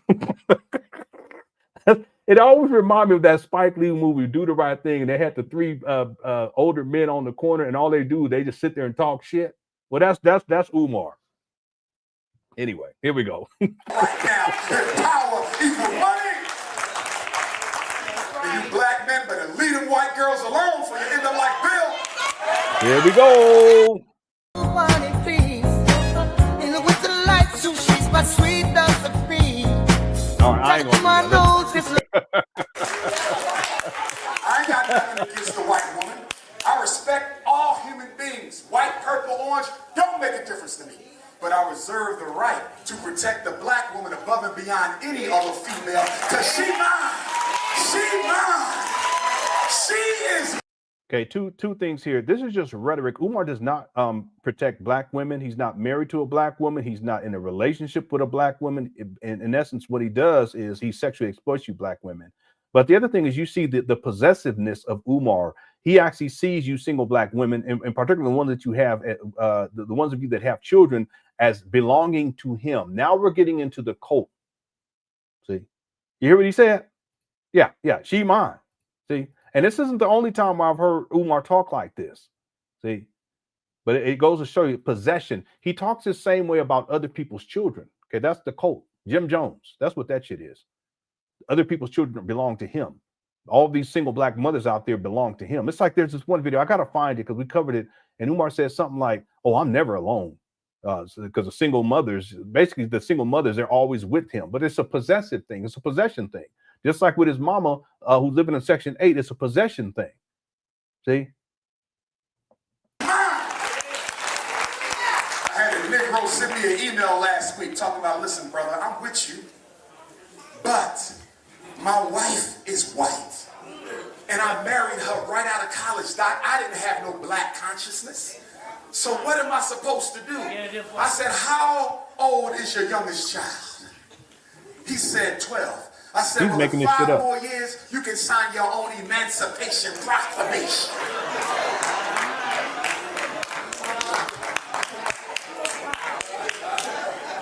And if you need them light skinned, we got light skin.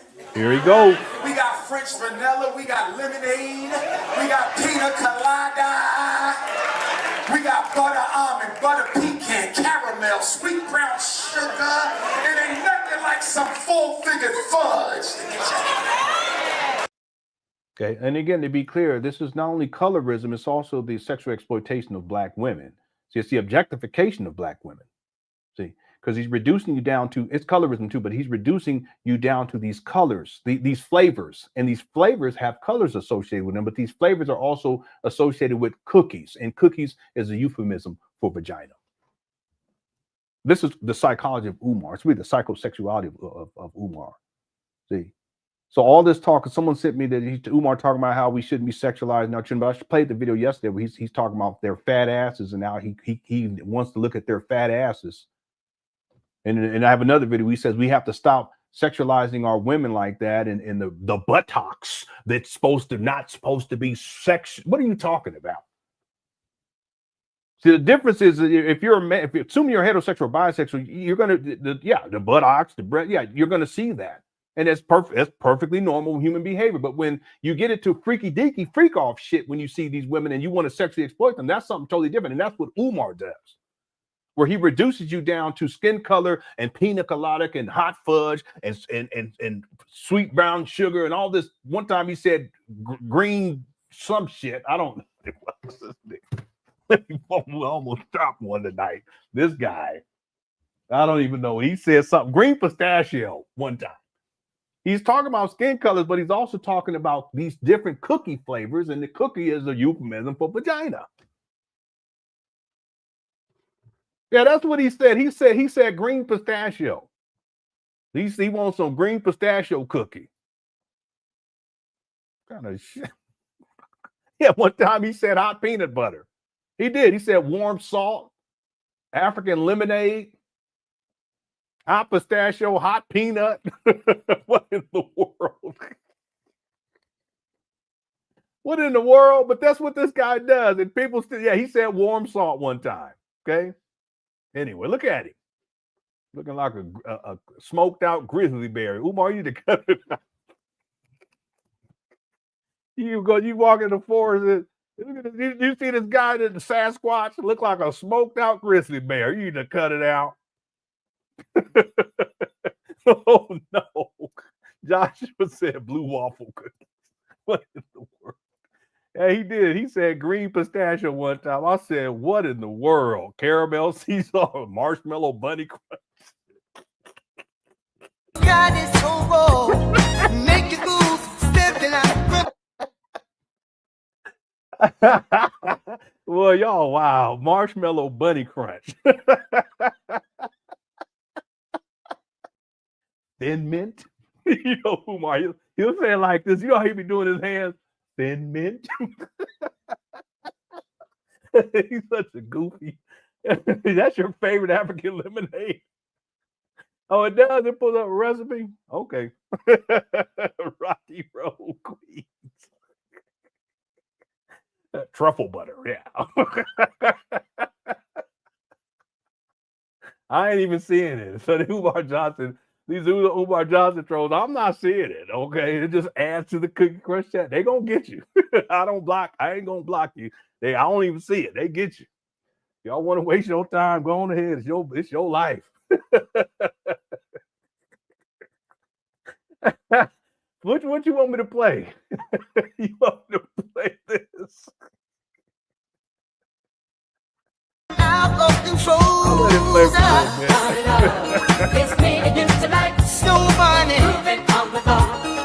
Everything's All right, this alright. is wild, Let's y'all. move This is so like good. No, that's Let's take the law. Take my snow bunny love. Bring party back. see her eyes shine. She's my snow bunny. Boy, the Cookie Crush chat is In the undefeated. winter lights, so she's my sweet love free. Cookie Crush chat's undefeated.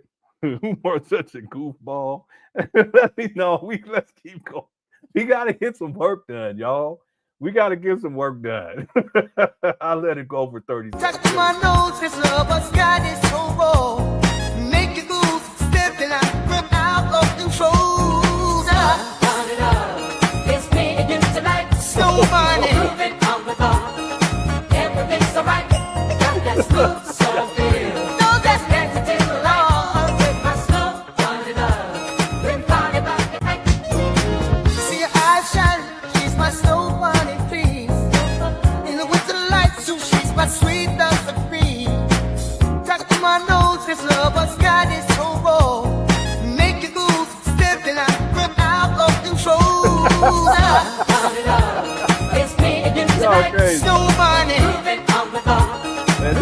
jam. Yeah, one day we're gonna sit down. We'll do the lyrics. We'll write all the lyrics out. Okay. Okay. Let's get back to it. Yeah, I'm almost done with the notes for this one, so we're almost done with this video. Rule number one, don't let them kids get tested 4th grade or younger. Why do you say that, Dr. Johnson? Because every special ed diagnosis is a professional opinion. Let me say it again, because I'm the first school psychologist in history to tell you that. I'm going to say it again.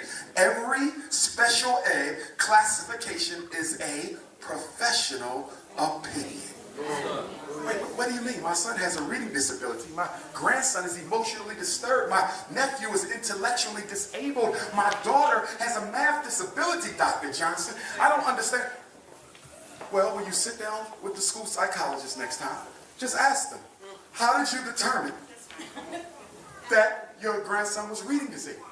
See, when I bring your son or daughter into my office for testing, there's no x-ray, there's no CAT scan. See, he doesn't have an office. You see what I mean by this guy is a habitual liar? Umar has no office. What is he talking about? See, in the way that I code this, again, in my notes is past and the versus present. I say past, not present.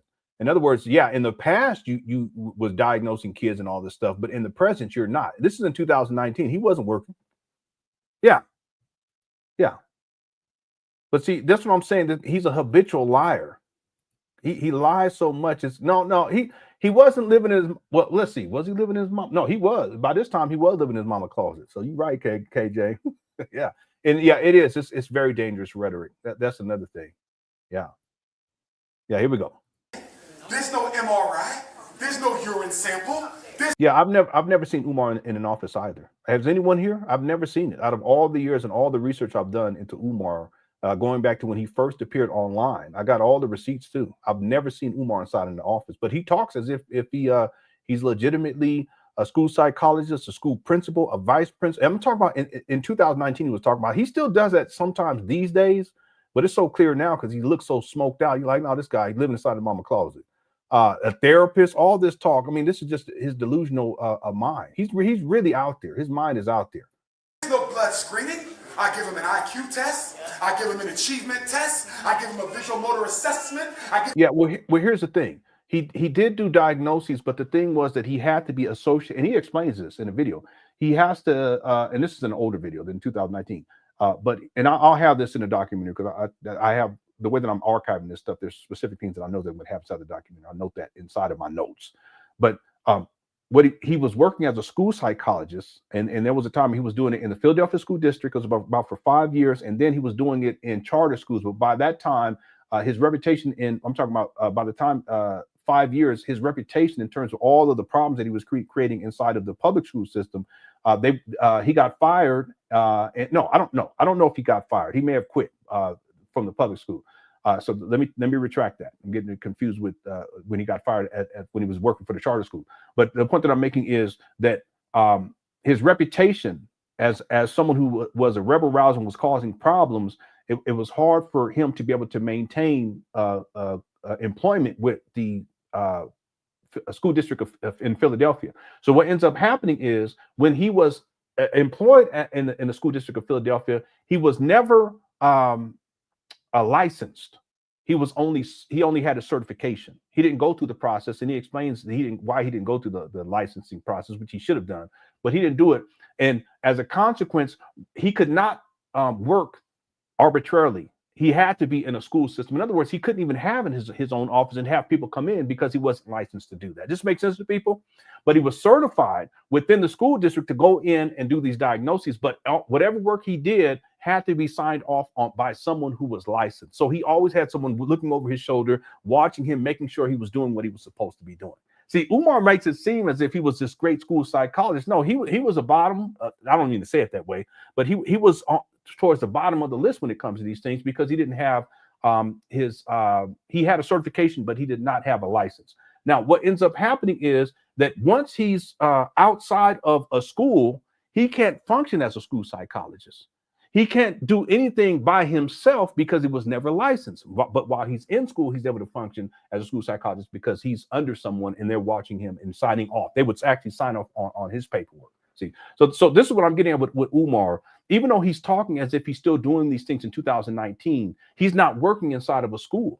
So if he doesn't have employment inside of a school, he can't arbitrarily work outside of school as some sort of as an independent school psychologist or as an independent psychologist for that matter. He can't do it because he doesn't have a license to do it.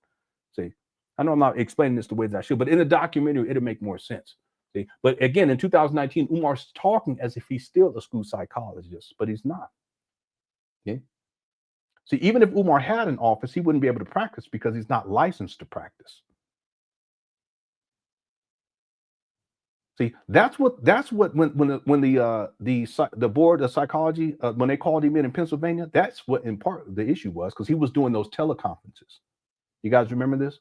And he was giving this advice, but he's not licensed to do that, even though it's kind of like, you know, some ghetto shit, but he's still not licensed to do that.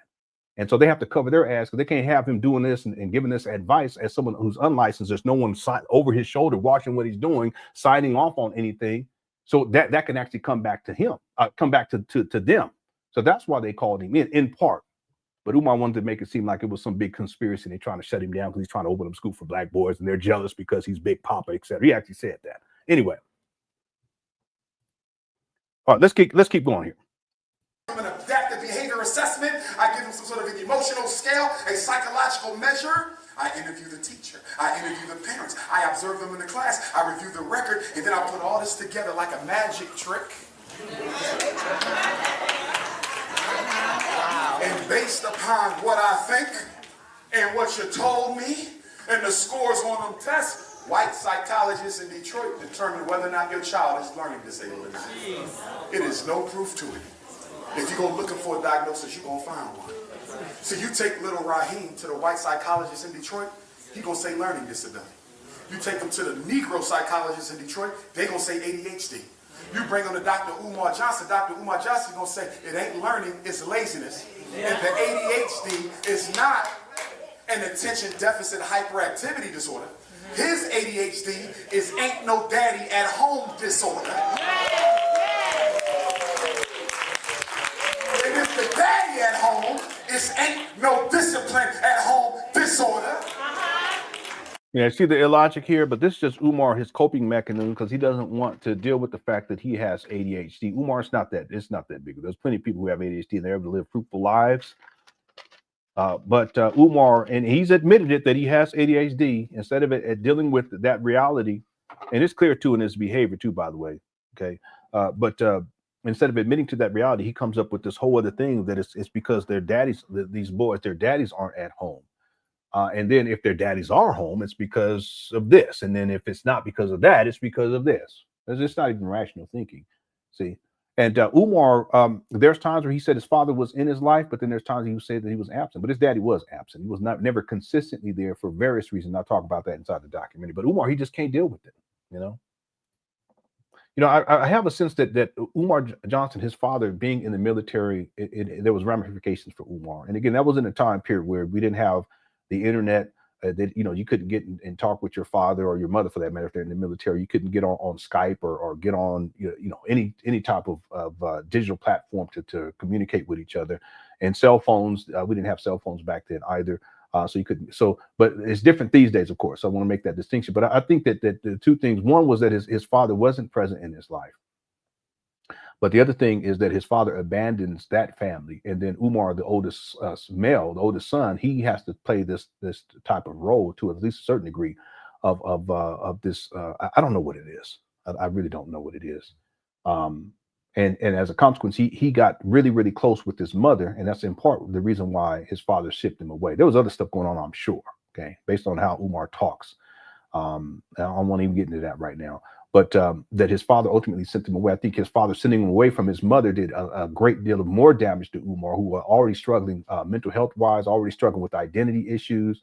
He was too close to his mama. He was a mama's boy, and they shipped him away. And by doing that, he no longer is connected to whatever family he had left. And his father had already abandoned the family. I mean, I think that has had a profound impact on Umar. I think he was already had problems, though. I think he already had problems.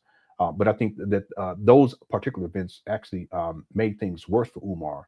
And then here we are, all these years later, and you can see that Umar, his mentality, he's a delusional person. He's really out there. You know? D. Charles says, why are the women clapping in the video? If there is no daddy at home, doesn't that mean it's the woman's fault for choosing wrong and not finding someone to build with after he left? Well, Umar Johnson followers, and I'm not going to say all of them, but the women, Umar, what he does is he placates. It's abusive too, because what abusive men do is they may say something nice from time to time, but then they treat you like shit, you women, and then they'll abuse you on different levels, but then they'll bring you flowers the next day. Well, that's Umar D. Charles. That's how he's been able to kind of finesse these black women, even to giving him money, because he talks a lot of shit about black women. You guys remember the Pajama Mama video? Umar went nuts. I can pull it up and play it for at least some of it for you guys. He went nuts. I mean, the levels of vitriol. D. Charles, Umar hates black women. He has no love for black women. He doesn't. He's a misogynist. He's sexist. He's misogynist. He sexually exploits black women.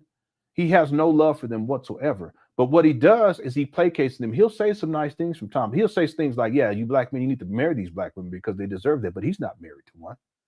We shouldn't sexually objectify these black women, but that's what he does. He does it all the time, crushing the cookies and cookies this, cookies that. I need a hot fudge cookie. I need a peanut colada pistachio, etc.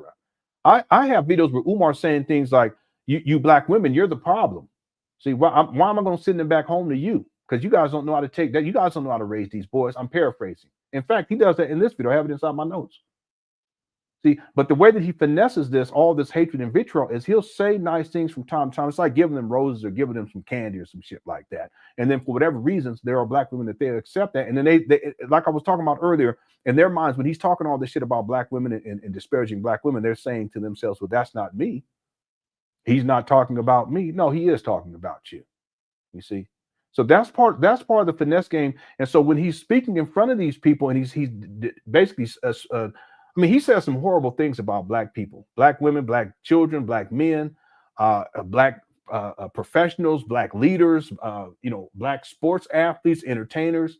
But for whatever reason, the finesse game has, and really, it's like what Barry was saying earlier. It's like these people have been brainwashed, including these women. And I'm not here to disparage any of the women either, because I look at them as victims. But they've been brainwashed into thinking that somehow he cares about them, when in point of fact, all he does is talk shit. There's no way that anyone can say to me that Umar cares about black women or loves black women when he's 50 years old, and I've never heard him tell one story of a long-standing committed relationship with the black woman. Now, assuming that Umar Johnson is heterosexual or bisexual for that matter, you would think that after 50 years, he would have a story to tell, because he loves black women so much, of how he was in a loving relationship with a black woman for an extended period of time. And you have all types of stories to tell on how great it was. But he can't do it because he's a user and an abuser. People call it, he's a pump and dumper. That's what he does. You see, but he'll get up here and he'll talk all this talk, and he even disparages black women. And then you have these same black women in the audience clapping. Not all of them, but some of them. They'll be in there clapping.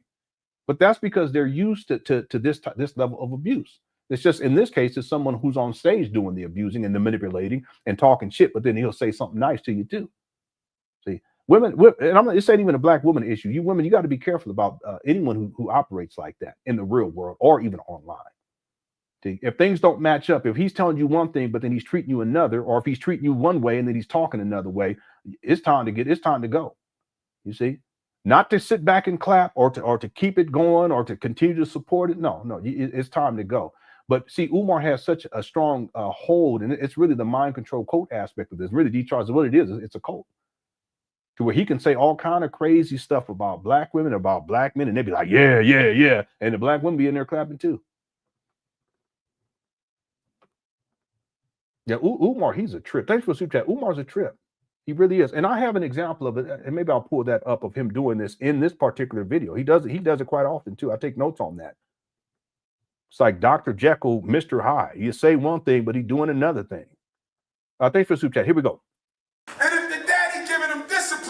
Then it's an artificial diet at home disorder. Now it's the diet. Diet's the caffeine, table sugar, and high fructose corn syrup. And if you say that daddy there, and we got discipline, and we vegan, then I'm going to say there's one more. Attachment disruption due to home life dysfunction. In other words, there's too much abuse, domestic violence, arguing, and absenteeism in that damn home for that child. And that's why He's talking about himself right here. This is what you call projecting. He's projecting right here.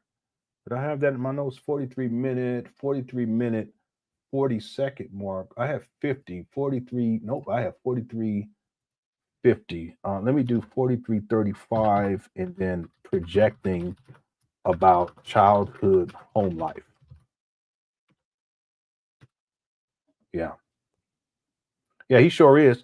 And in the future, once I get through these notes, we'll do videos where I'll basically be watching it and taking notes in real time as opposed to typing out notes like I'm doing right now. Yeah, allegedly. Here we go. he come to school not paying attention. There's no neurological problem with his brain. His problem is y'all. If I'm wrong, proof. Any Negro psychologist in here with a prove me wrong, let's go. You know I'm telling the truth. But you're not going to say it because every psychologist knows you can become a millionaire misdiagnosing black kids. And stop giving them Ritalin. Stop giving them Adderall. Stop giving them... And again, there was a time when Umar was misdiagnosing black children, and ultimately, and the reason why he wasn't able to continue to do it because they ended up firing him. That was when he was doing, he was in charter schools. He already burned all his bridges, like I was talking about earlier. He burned all his bridges in the public school system, and so he went to the charter schools, and he ended up getting fired for doing exactly that. And now his reputation precedes him. That's why he can't get hired. They're not going to hire him in Philadelphia, in the Philadelphia school district, and any charter school who knows of him, they're not going to hire him either. Sir, stop giving them Medicaid. Stop giving them Vyvanse, Prozac, Paxil, Depakote, Risperdal. Your boy don't need drugs in school. No. What he needs in school is what he ain't getting, and that ain't nothing but love. Get rid of the drugs and bring some people in there who love those kids, and we won't have this problem. Okay? Because you parents, you guys don't love your children enough. Look who's talking. This is what I was talking about earlier with Umar. Now, why I got to be the... It's not my fault, Umar's typewriter. Umar, he was in Japan or China. One of the other ones, he said, this is what you got to do to get into college. Make sure you have your typewriter. I said, oh my God, it's nuts. This guy is nuts. All right, thanks for the super chat, Umar's typewriter. Let's keep going. Here we go. 90% of all teachers in America are white women, and they trying to act like they don't know what's wrong. The black male has always been considered public enemy number one, especially when it comes to white women. How about get rid of them white women and bring some strong alpha males in these schools? They don't want to do that because that'll disrupt the mass incarceration system. And for those of y'all who don't know, the purpose of special ed is to prepare your son for prison and your daughter for poverty. That's right. Most kids in special ed are in there for reading. They're not in there because they're blind. We got some blind kids, but not enough. We got some deaf kids, but not a lot. We got some emotionally disturbed. We got some intellectually impaired. We got some orthopedically impaired. But most black kids in special ed are in there for reading. You know why? First of all, let me say this. It is an embarrassment for you to put your child in special ed for reading when we got ancestors who taught themselves how to read. My 4 times great-grand cousin and uncle, the greatest black leader to ever walk on American soil, the Honorable Frederick Douglass, taught himself how to read. And you need an IEP for your son to learn how. See? Post-traumatic slavery disease. The belief that I need the white man to do something for me before I can do something for myself. If your oppressor never invented special ed, where the hell would you be right now? Yeah, notice that Umar didn't say that he's a descendant. I actually have a video where he admits it. He says, I'm not a descendant. I know I'm not a descendant of Frederick Douglass.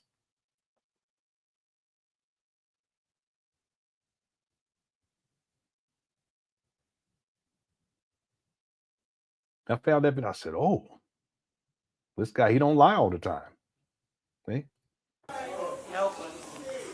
Nobody telling you these drugs kill brain cells. Nobody telling you these drugs can cause schizophrenia, psychosis, tic disorders, weight gain problems, sleeping problems, sexual impotency, and infertility problems. Have you been watching the news? There's a group of white men filing a class action lawsuit against one of the ADHD medicine companies for giving them big breasts that got estrogen in the ADHD pills. If you don't believe me, do your research. I'm giving you facts. You don't let them test your child. When they say, well, he's in the 5th grade and can only read on the 2nd grade level, then you tell them, let me tell you why that is, Mrs. Slurbanowski.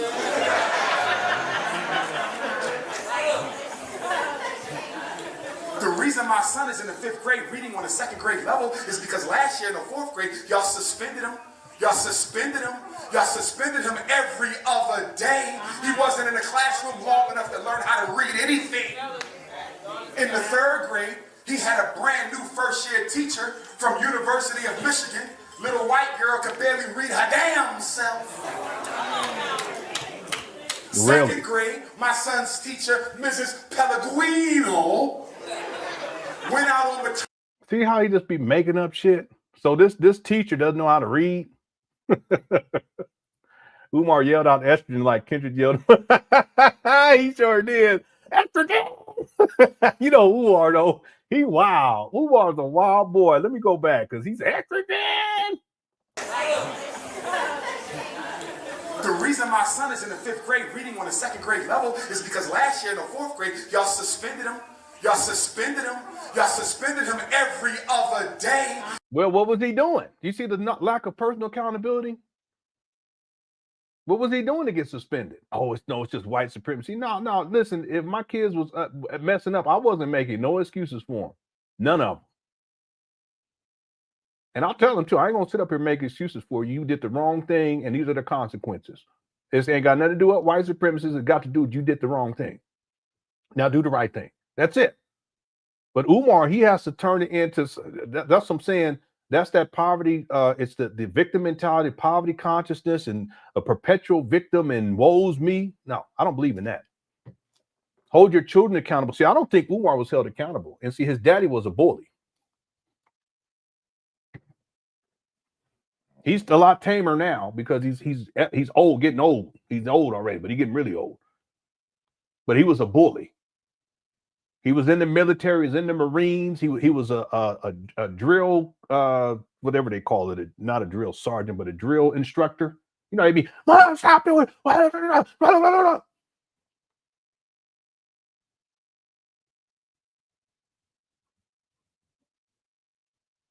So, you know, Umar, the way that's why he's always yelling and shit. He's unnecessary. So he be trying to bully people. He can't bully real men though. That's when he'll punk out real quick. Anyway. Have you been watching the news?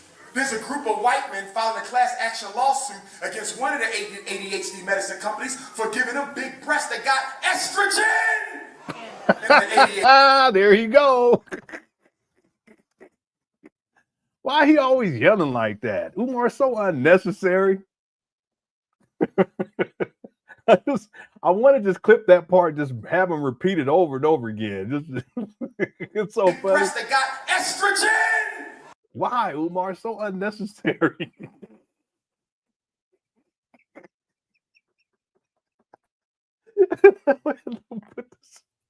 I'm gonna have to put this in my notes now, Justin. I'm putting this in my notes. What's the timestamp on this?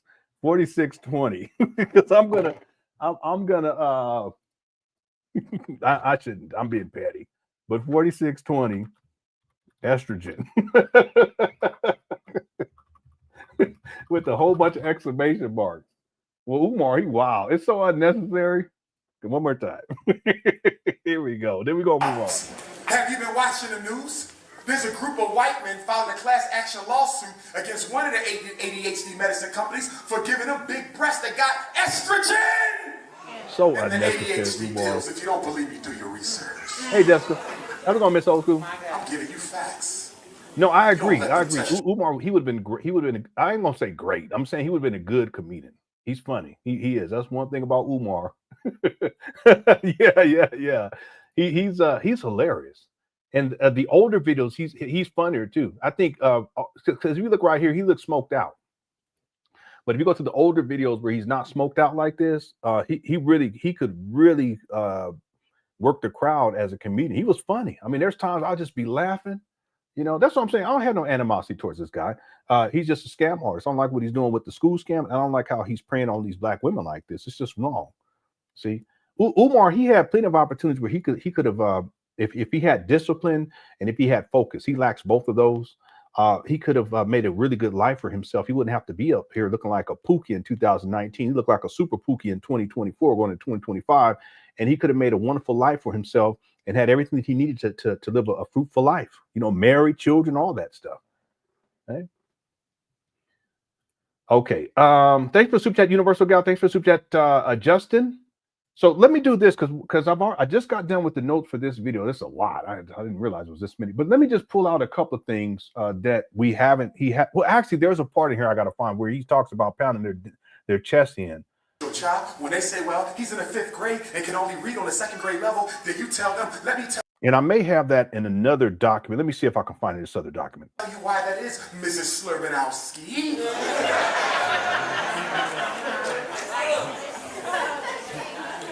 The reason my son is in the 5th grade reading on the 2nd grade level is because last year in the 4th grade, y'all suspended him. Y'all suspended him. Y'all suspended him every other day. He wasn't in the classroom long enough to learn how to read anything. In the 3rd grade, he had a brand new first-year teacher from University of Michigan.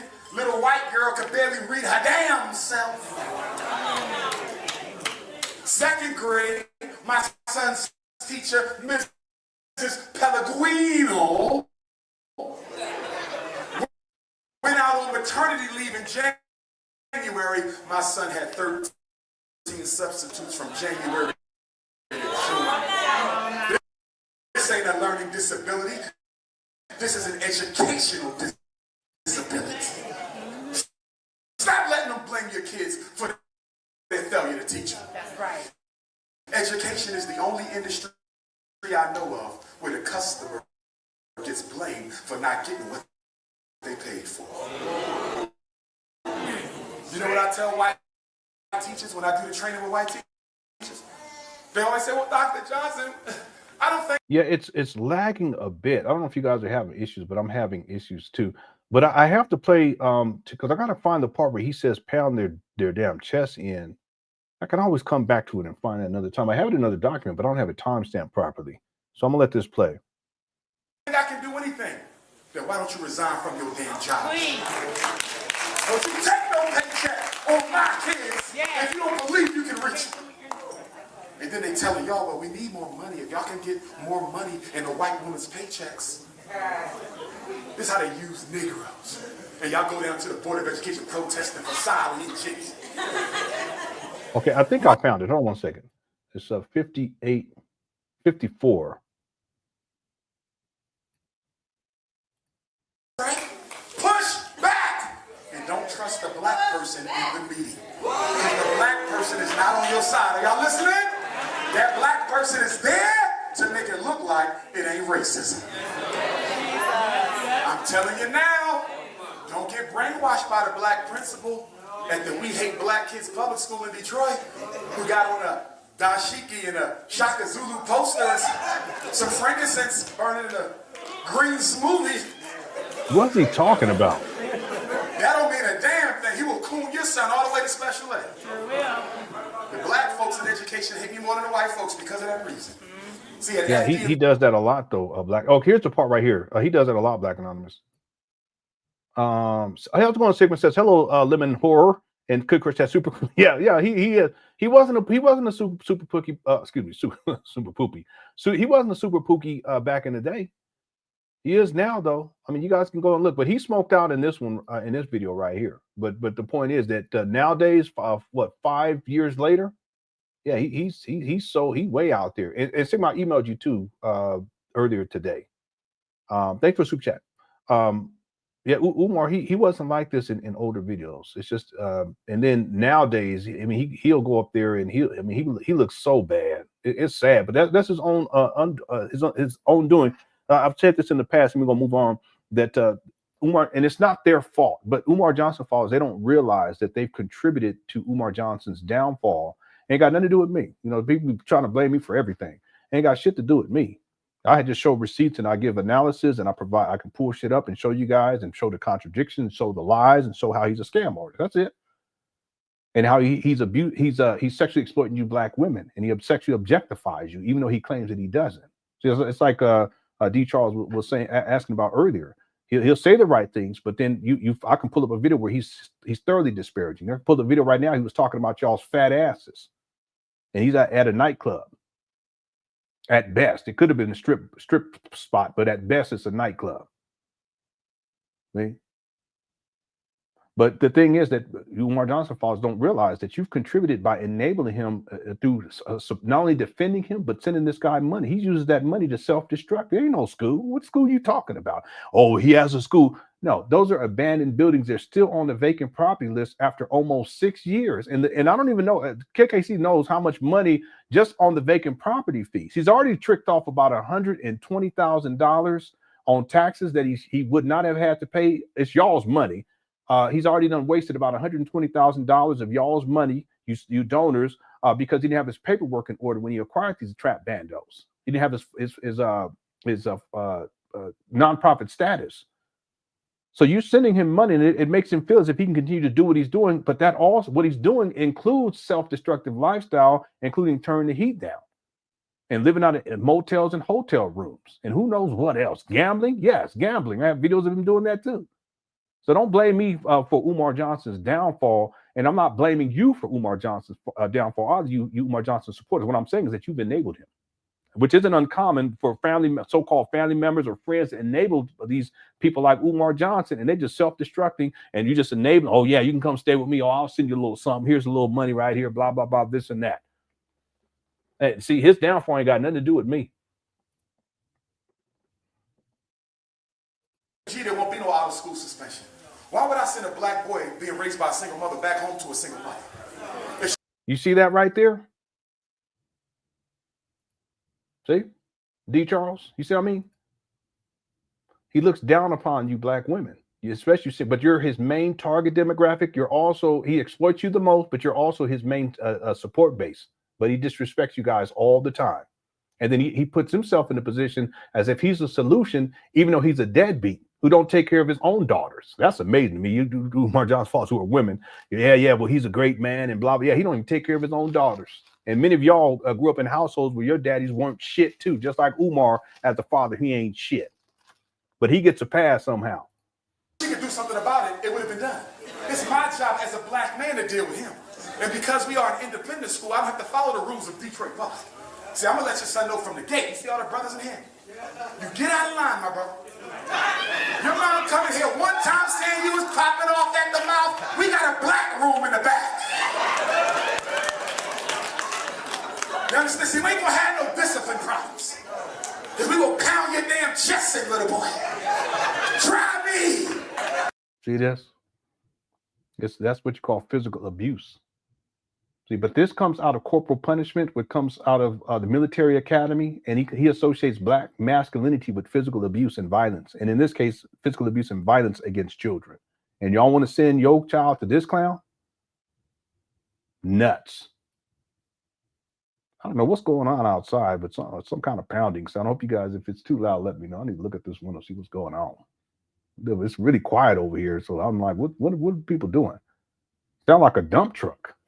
What is the dump truck doing over here?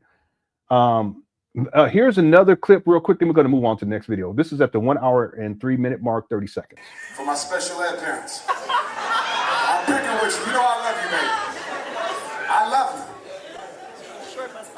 I love you. And by the way, ladies, if you send me a resume to work at the school, you don't have to be natural now because the school is still a year out.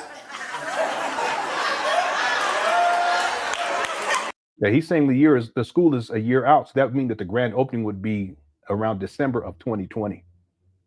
See this? That's another grand opening date that did not happen. One other thing too, because we talked about this early when we started this live stream about the UNIA. We talked about it yesterday too. No, yeah, we talked about it yesterday. I don't think we talked about it earlier today in this live stream. But I want to play one other thing too, where Umar, he lies. He says that he was with the Garvey movement that he was with the Garvey movement since 2000. 2010. Hold on, let me see. Hold on 1 second. I think I didn't write these notes right. Here we go. Well, and register yourselves and show them some love. But for these past 10 years, I've seen the world. I've helped a lot of parents save their children. But I want y'all to know I'm just getting started.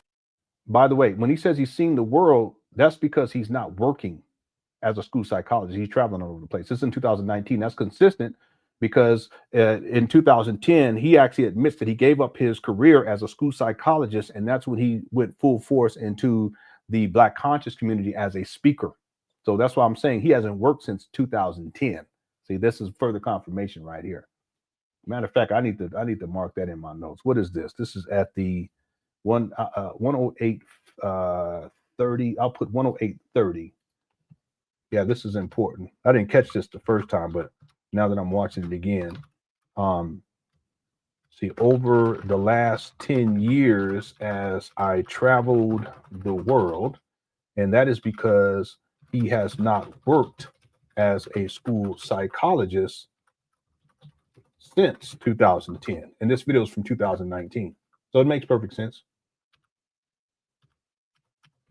And then I'm going to star this and then put past, not present, meaning Umar is not a school psychologist, even though in this same video he says that he is. See this guy? Umar is not a school psychologist. Yeah, it's interesting. Umar is an interesting character, and that's why in my opinion, the research that I'm doing is important, because even by watching this a second time with you guys, just a section right here, there's something I missed it the first time I watched this, and I was taking notes on it. Well, and register yourselves and show them some love. But for these past 10 years, I've seen the world. I've helped a lot of parents save their children. But I want y'all to know I'm just getting started, because 2010 going to be our decade, y'all. We're going to shake it up, and we're going to switch it up, and we're going to unite, and we're going to get over our petty differences, and we're going to build our own independent Black Wall Streets for the 21st century Black family. Okay, so he's going to build a Black Wall Street. That didn't happen. I close. And anybody who want to take a picture with me, I'll be in the lobby afterwards. If you want to take a photo, I didn't bring any merchandise. My new book will be out next month. If you want to pre-order it, you can get it on the website. If you want any of my unapologetically African apparel, you can also order that on the. Okay, let me go to the 108.50. Oh wait, I missed it. It didn't even. Hold on 1 second. I must have wrote this wrong, because that's on merchandise. My new book will be out next month. If you want to pre-order it, you can get it on the website. If you want any of my unapologetically African apparel, you can also order that on the website. But you cannot wear it if you got white girlfriend. You can't wear that. Oh no, this is from 2019. But when he says a decade, this is from 2019. When he says I've been basically traveling the world for a decade, he says for the last 10 years, it's consistent because in 2010. That's when he stopped working. I have a video where he actually talks about that.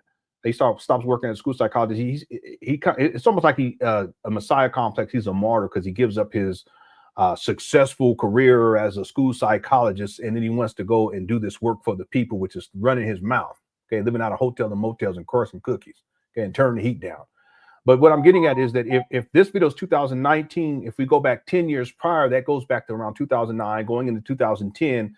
That's consistent because that's in around the time where he stopped working and he starts traveling the world. That's the point that I was making earlier.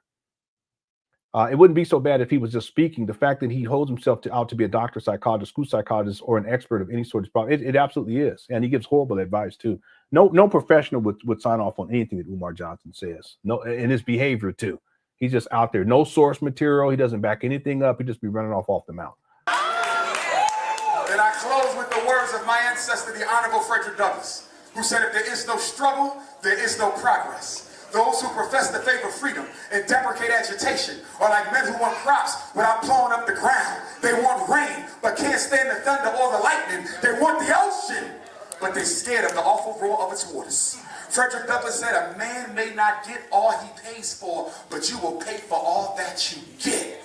And if we are ever going to be free as Black people, then we ourselves must strike the first blow. Frederick said, for 20 years I prayed on my knees to God for freedom, but the good Lord gave me no freedom till I got up off my knees.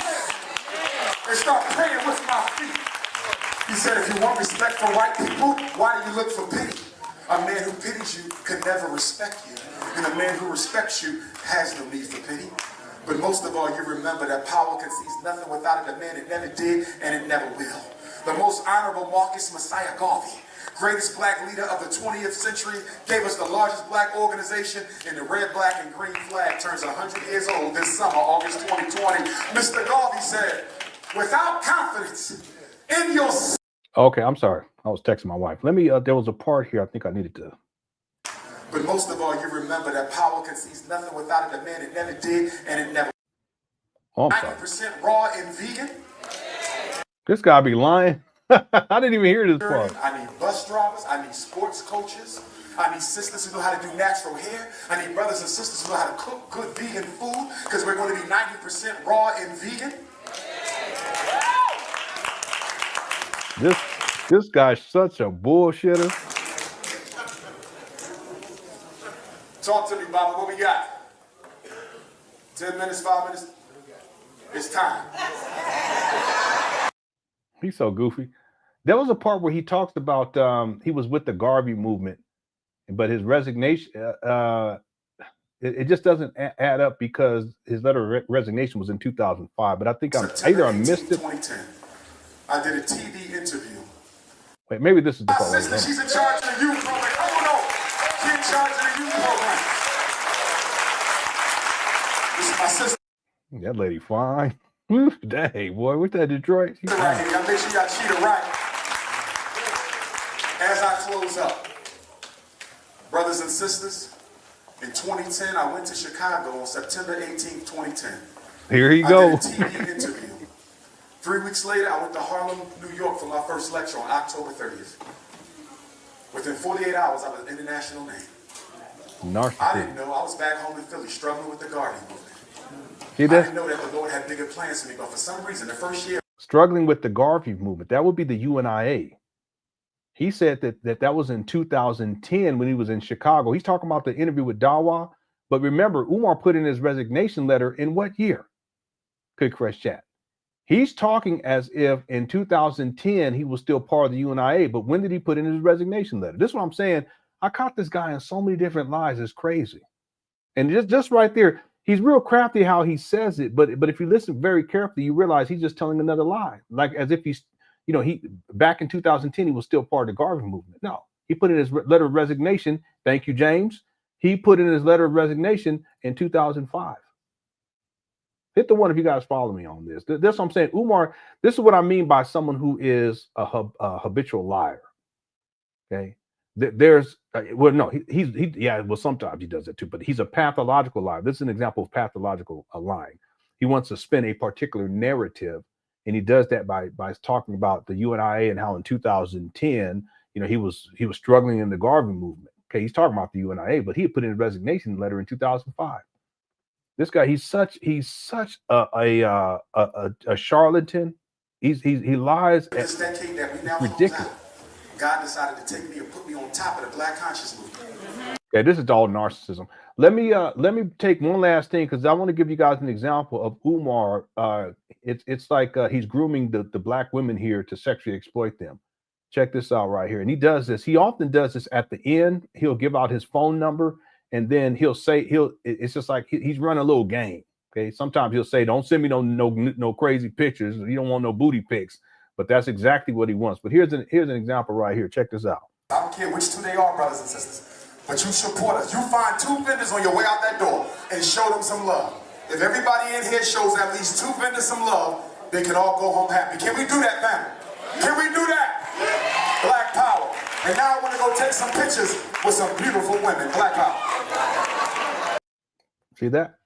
And you hear the women, yeah. You see? This guy, he ain't got no shame. Okay. Let's get to the next video. Sigmund had asked, wait, where's the video? I thought I saw this earlier. Oh, there it is right there. Yeah, not today. We're going through notes today. And I really need to get moving here because I wanted to at least get through half of this. I don't think we're going to have time to do that, but that's okay. And the thing is, I downloaded these videos in advance because I don't have to waste time trying to find them. Let me do this. Let's do a quick reset, and then I'll pull up this next one, and we'll get going on this next video. Here we go. See her eyes shine, she's my snow bunny queen. In the winter light, so she's my sweet dust of green. Tuck to my nose, this lover's got is so raw. Make you lose, stepping out of control. It's me and you tonight. Snow bunny, Moving on the floor. Everything's so right. Got that smooth soul feel. no, that's Connected to the light. With my snow bunny love. Been party by the night. see her eyes shine, she's my snow bunny queen. In the winter light, so she's my sweet dust of green. Tuck to my nose, this lover's got is so raw. Make you lose, stepping out of control. Bunny love. It's me and you tonight. Snow bunny, Moving on the floor. Everything's so right. Got that smooth soul feel. no, that's Connected to the light. With my snow bunny love. Been party by the night. see her eyes shine, she's my snow bunny queen. In the winter light, so she's my sweet dust of green. Tuck to my nose, this lover's got is so raw. Make you lose, stepping out of control. Bunny love. It's me and you tonight. Snow bunny, Moving on the floor. Everything's so right. Got that smooth soul feel. no, that's Connected to the light. With my snow bunny love. Been party. All right. Yeah. For some reason, it's skipping. Let me try this real quick. I don't know. It may not help, but we'll come back. I'll play it again a little bit later on. As long as the videos that we're covering today, as long as those ones don't skip, then it's all good. I don't know why they was doing that. Let me. Let's go to the next one because we're really kind of running behind what I had hoped to get done here today. This next video is from April 19, 2019. The title of the video is "Getting to the Point of Things," an interview with Dr. Umar Johnson, and the YouTube page is Desiree L. Benson. And let me go ahead and pull this one up, and hopefully it doesn't skip. If it does skip and it gets too much, then we can always come back tomorrow. I'm still on vacation, and we can, we'll fix it on Monday.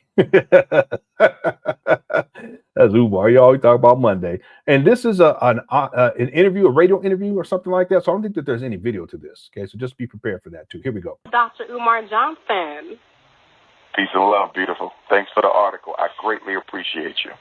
You are welcome. It is so nice to be able to connect with you on the show. And I think it's so important to have honest and uncensored conversations about life and all the issues that affect what I'll refer to as the human condition. So I'm excited to have you on to talk about your viewpoints today. The name Umar Johnson is synonymous with having strong and powerful views that provoke people to actually think.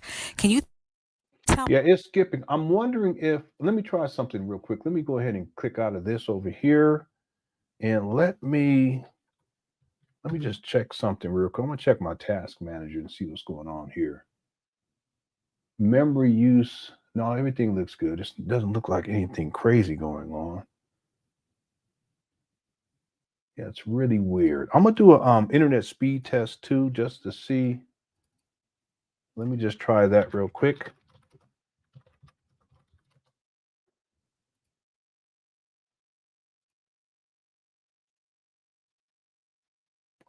Yeah, the download speed, it should be a lot higher, but it's 94. It's around 94 megabytes per second. But again, it's the weekend. I got a lot of people probably online right now. I'm supposed to get 1 terabyte to the box. But let me see what the upload speed is, because that's the more important figure when it comes. Yeah, it's high. It's at 36, 37.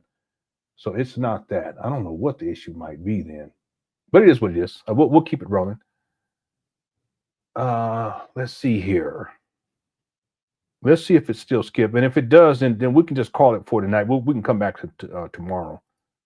my listening audience a little bit about your background and what kind of things sparked your interest in creating the Frederick Douglass Marcus Garvey Leadership Yeah, Academy? it could be. Yeah, it could be. I began my Yeah, political you're right. work. And Yeah, when you're I right. speak of political work, I'm not speaking of formal electoral politics, which is something I'll never be interested in getting involved in. Sigmund, why are you saying that? Have you heard this already? Why do you say that?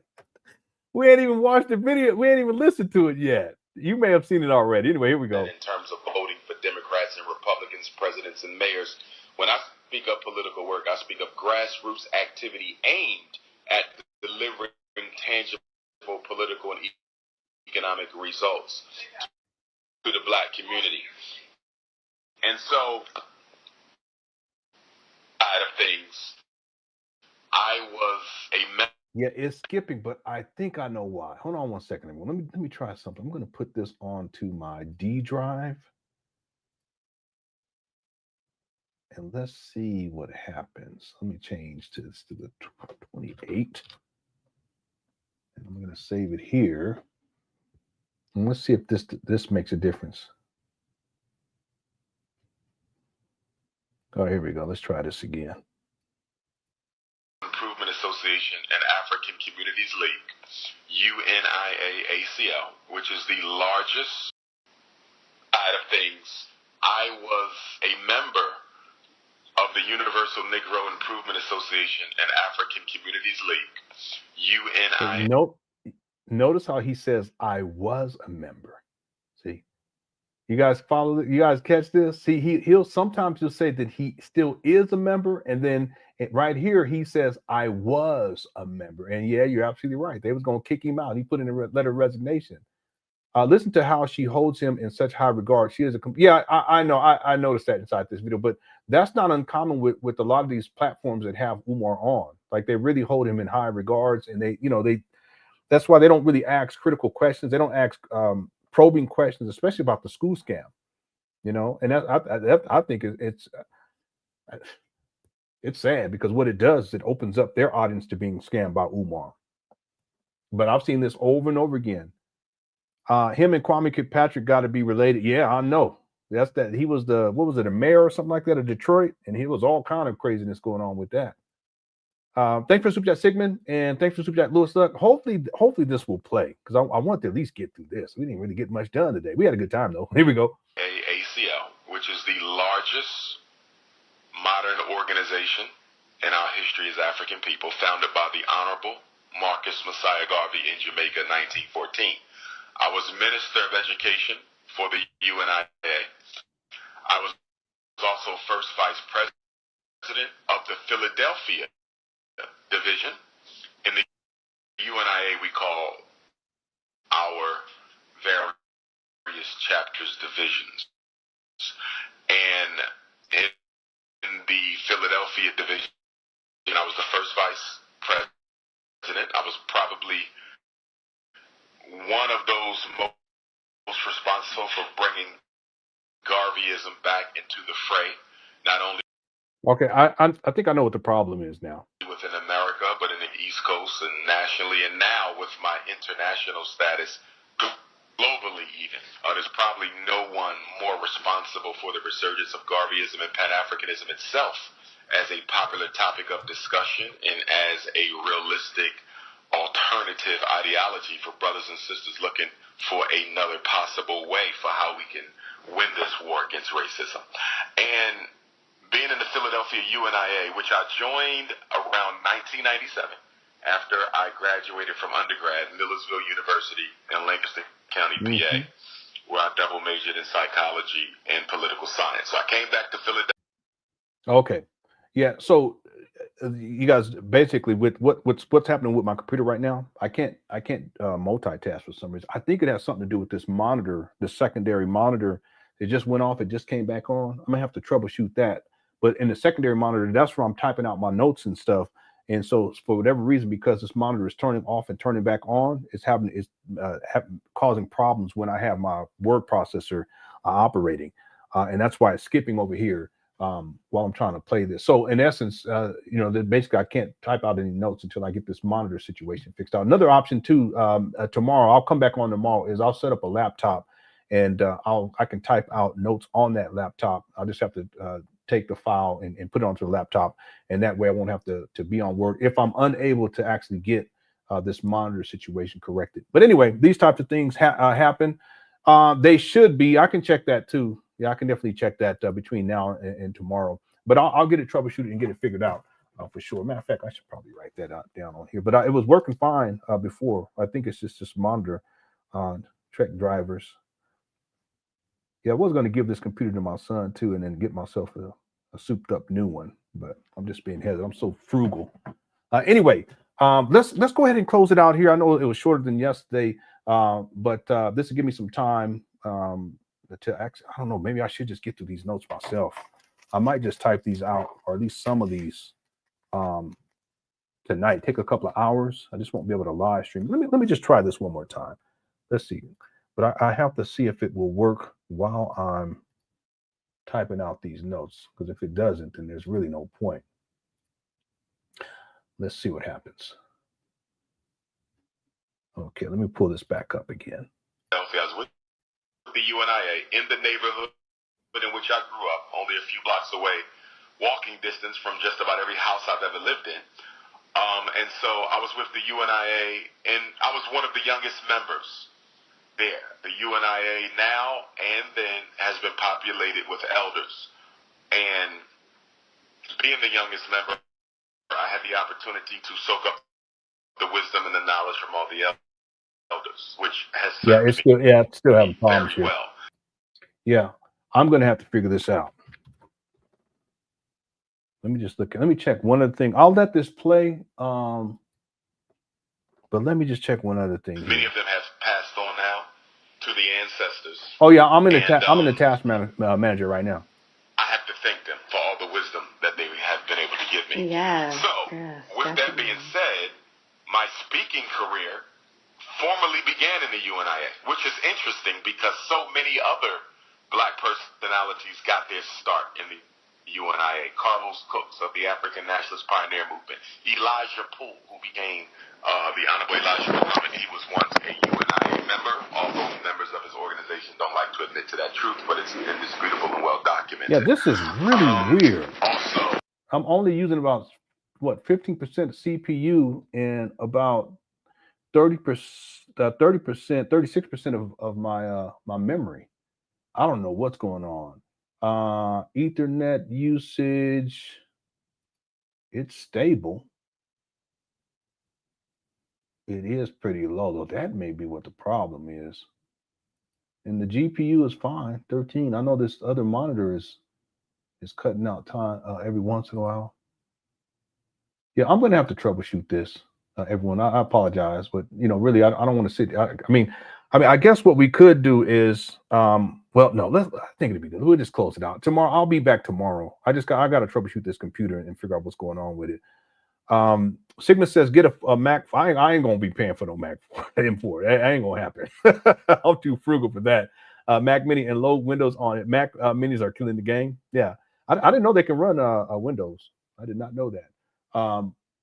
But what I can do next, and I could do it now, but then I'll have to set everything up. I'll bring in one of the laptops and I'll just set it right here, and I can take my notes on the laptop while we're doing that. Doing this, I could do it now, but I think it'll be better. We'll just close this out, and then we'll be back tomorrow, and we'll have a reset to get everything set up.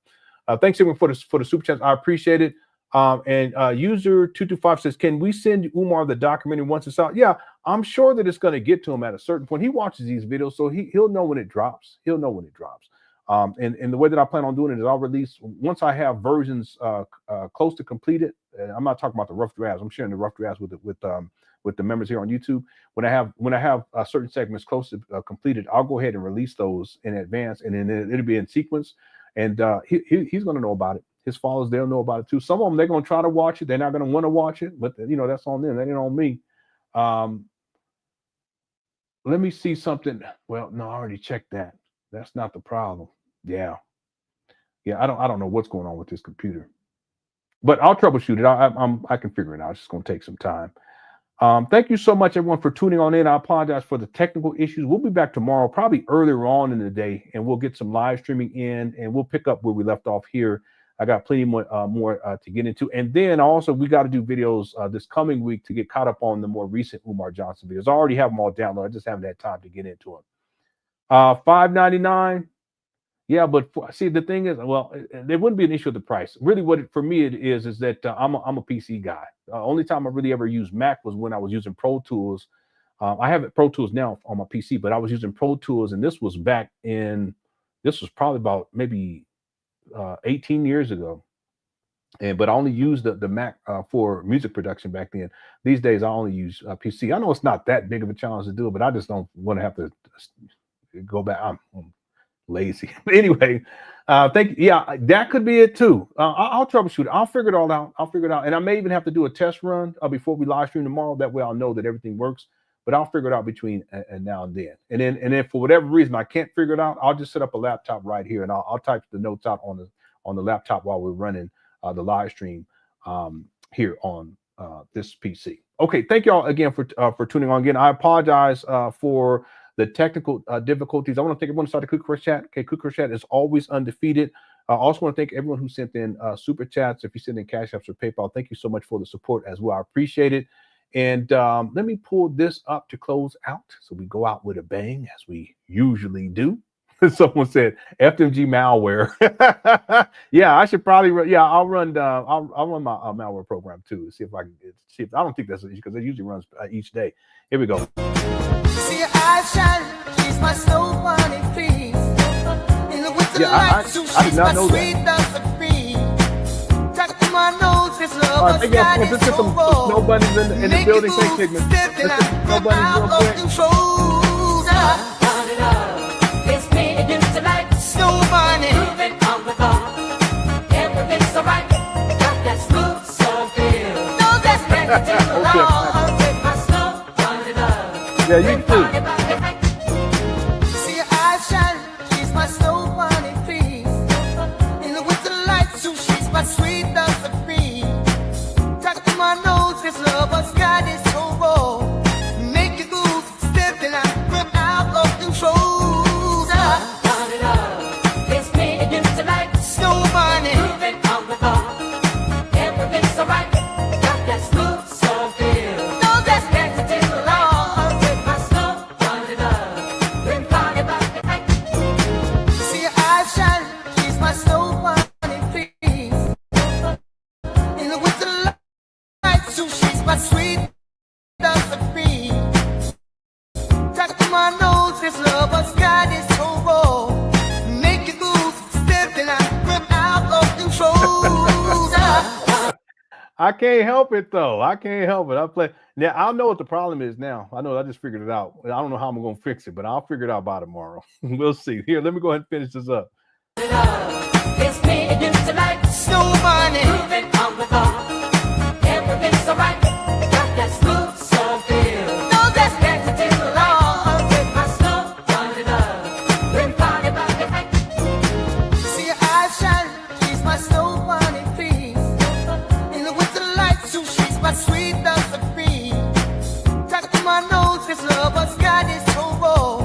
Make you goose, step and I rip out of control. Turn it up. It's me and you tonight. Snow bunny. Moving on the floor. Everything's alright. Got that smooth soul feel. No, that's Ready to go along with my snow. Turn it up. Bring party back the night. see your eyes shine, she's my snow bunny face. In the winter light, so she's my sweet dust of cream. Tucked in my nose, this love was guided so raw. Make you goose, step and I rip out of control. Turn it up. It's me and you tonight. Snow bunny. Moving on the floor. Everything's alright. Got that smooth soul feel. No, that's Ready to go along with my snow. Turn it up. Bring party. All right, and there you have it. All right, thank you so much. I think I figured out what the problem is. It's this monitor. So I'll troubleshoot this and see if I can get it going or fix it. Okay, everyone, please enjoy the rest of your evening. I'll be back tomorrow for sure. I just got to work out these technical issues with this computer. And again, I appreciate everyone. Again, if I don't see you tomorrow, if I don't see you over the next couple of days, I want to wish everyone happy holidays and, of course, happy New Year coming up here shortly. But I'm gonna try to do my best to live stream every single day until we get into the new year. Okay. Thank y'all again. Love y'all, and I'll talk to y'all soon. Take care. Peace.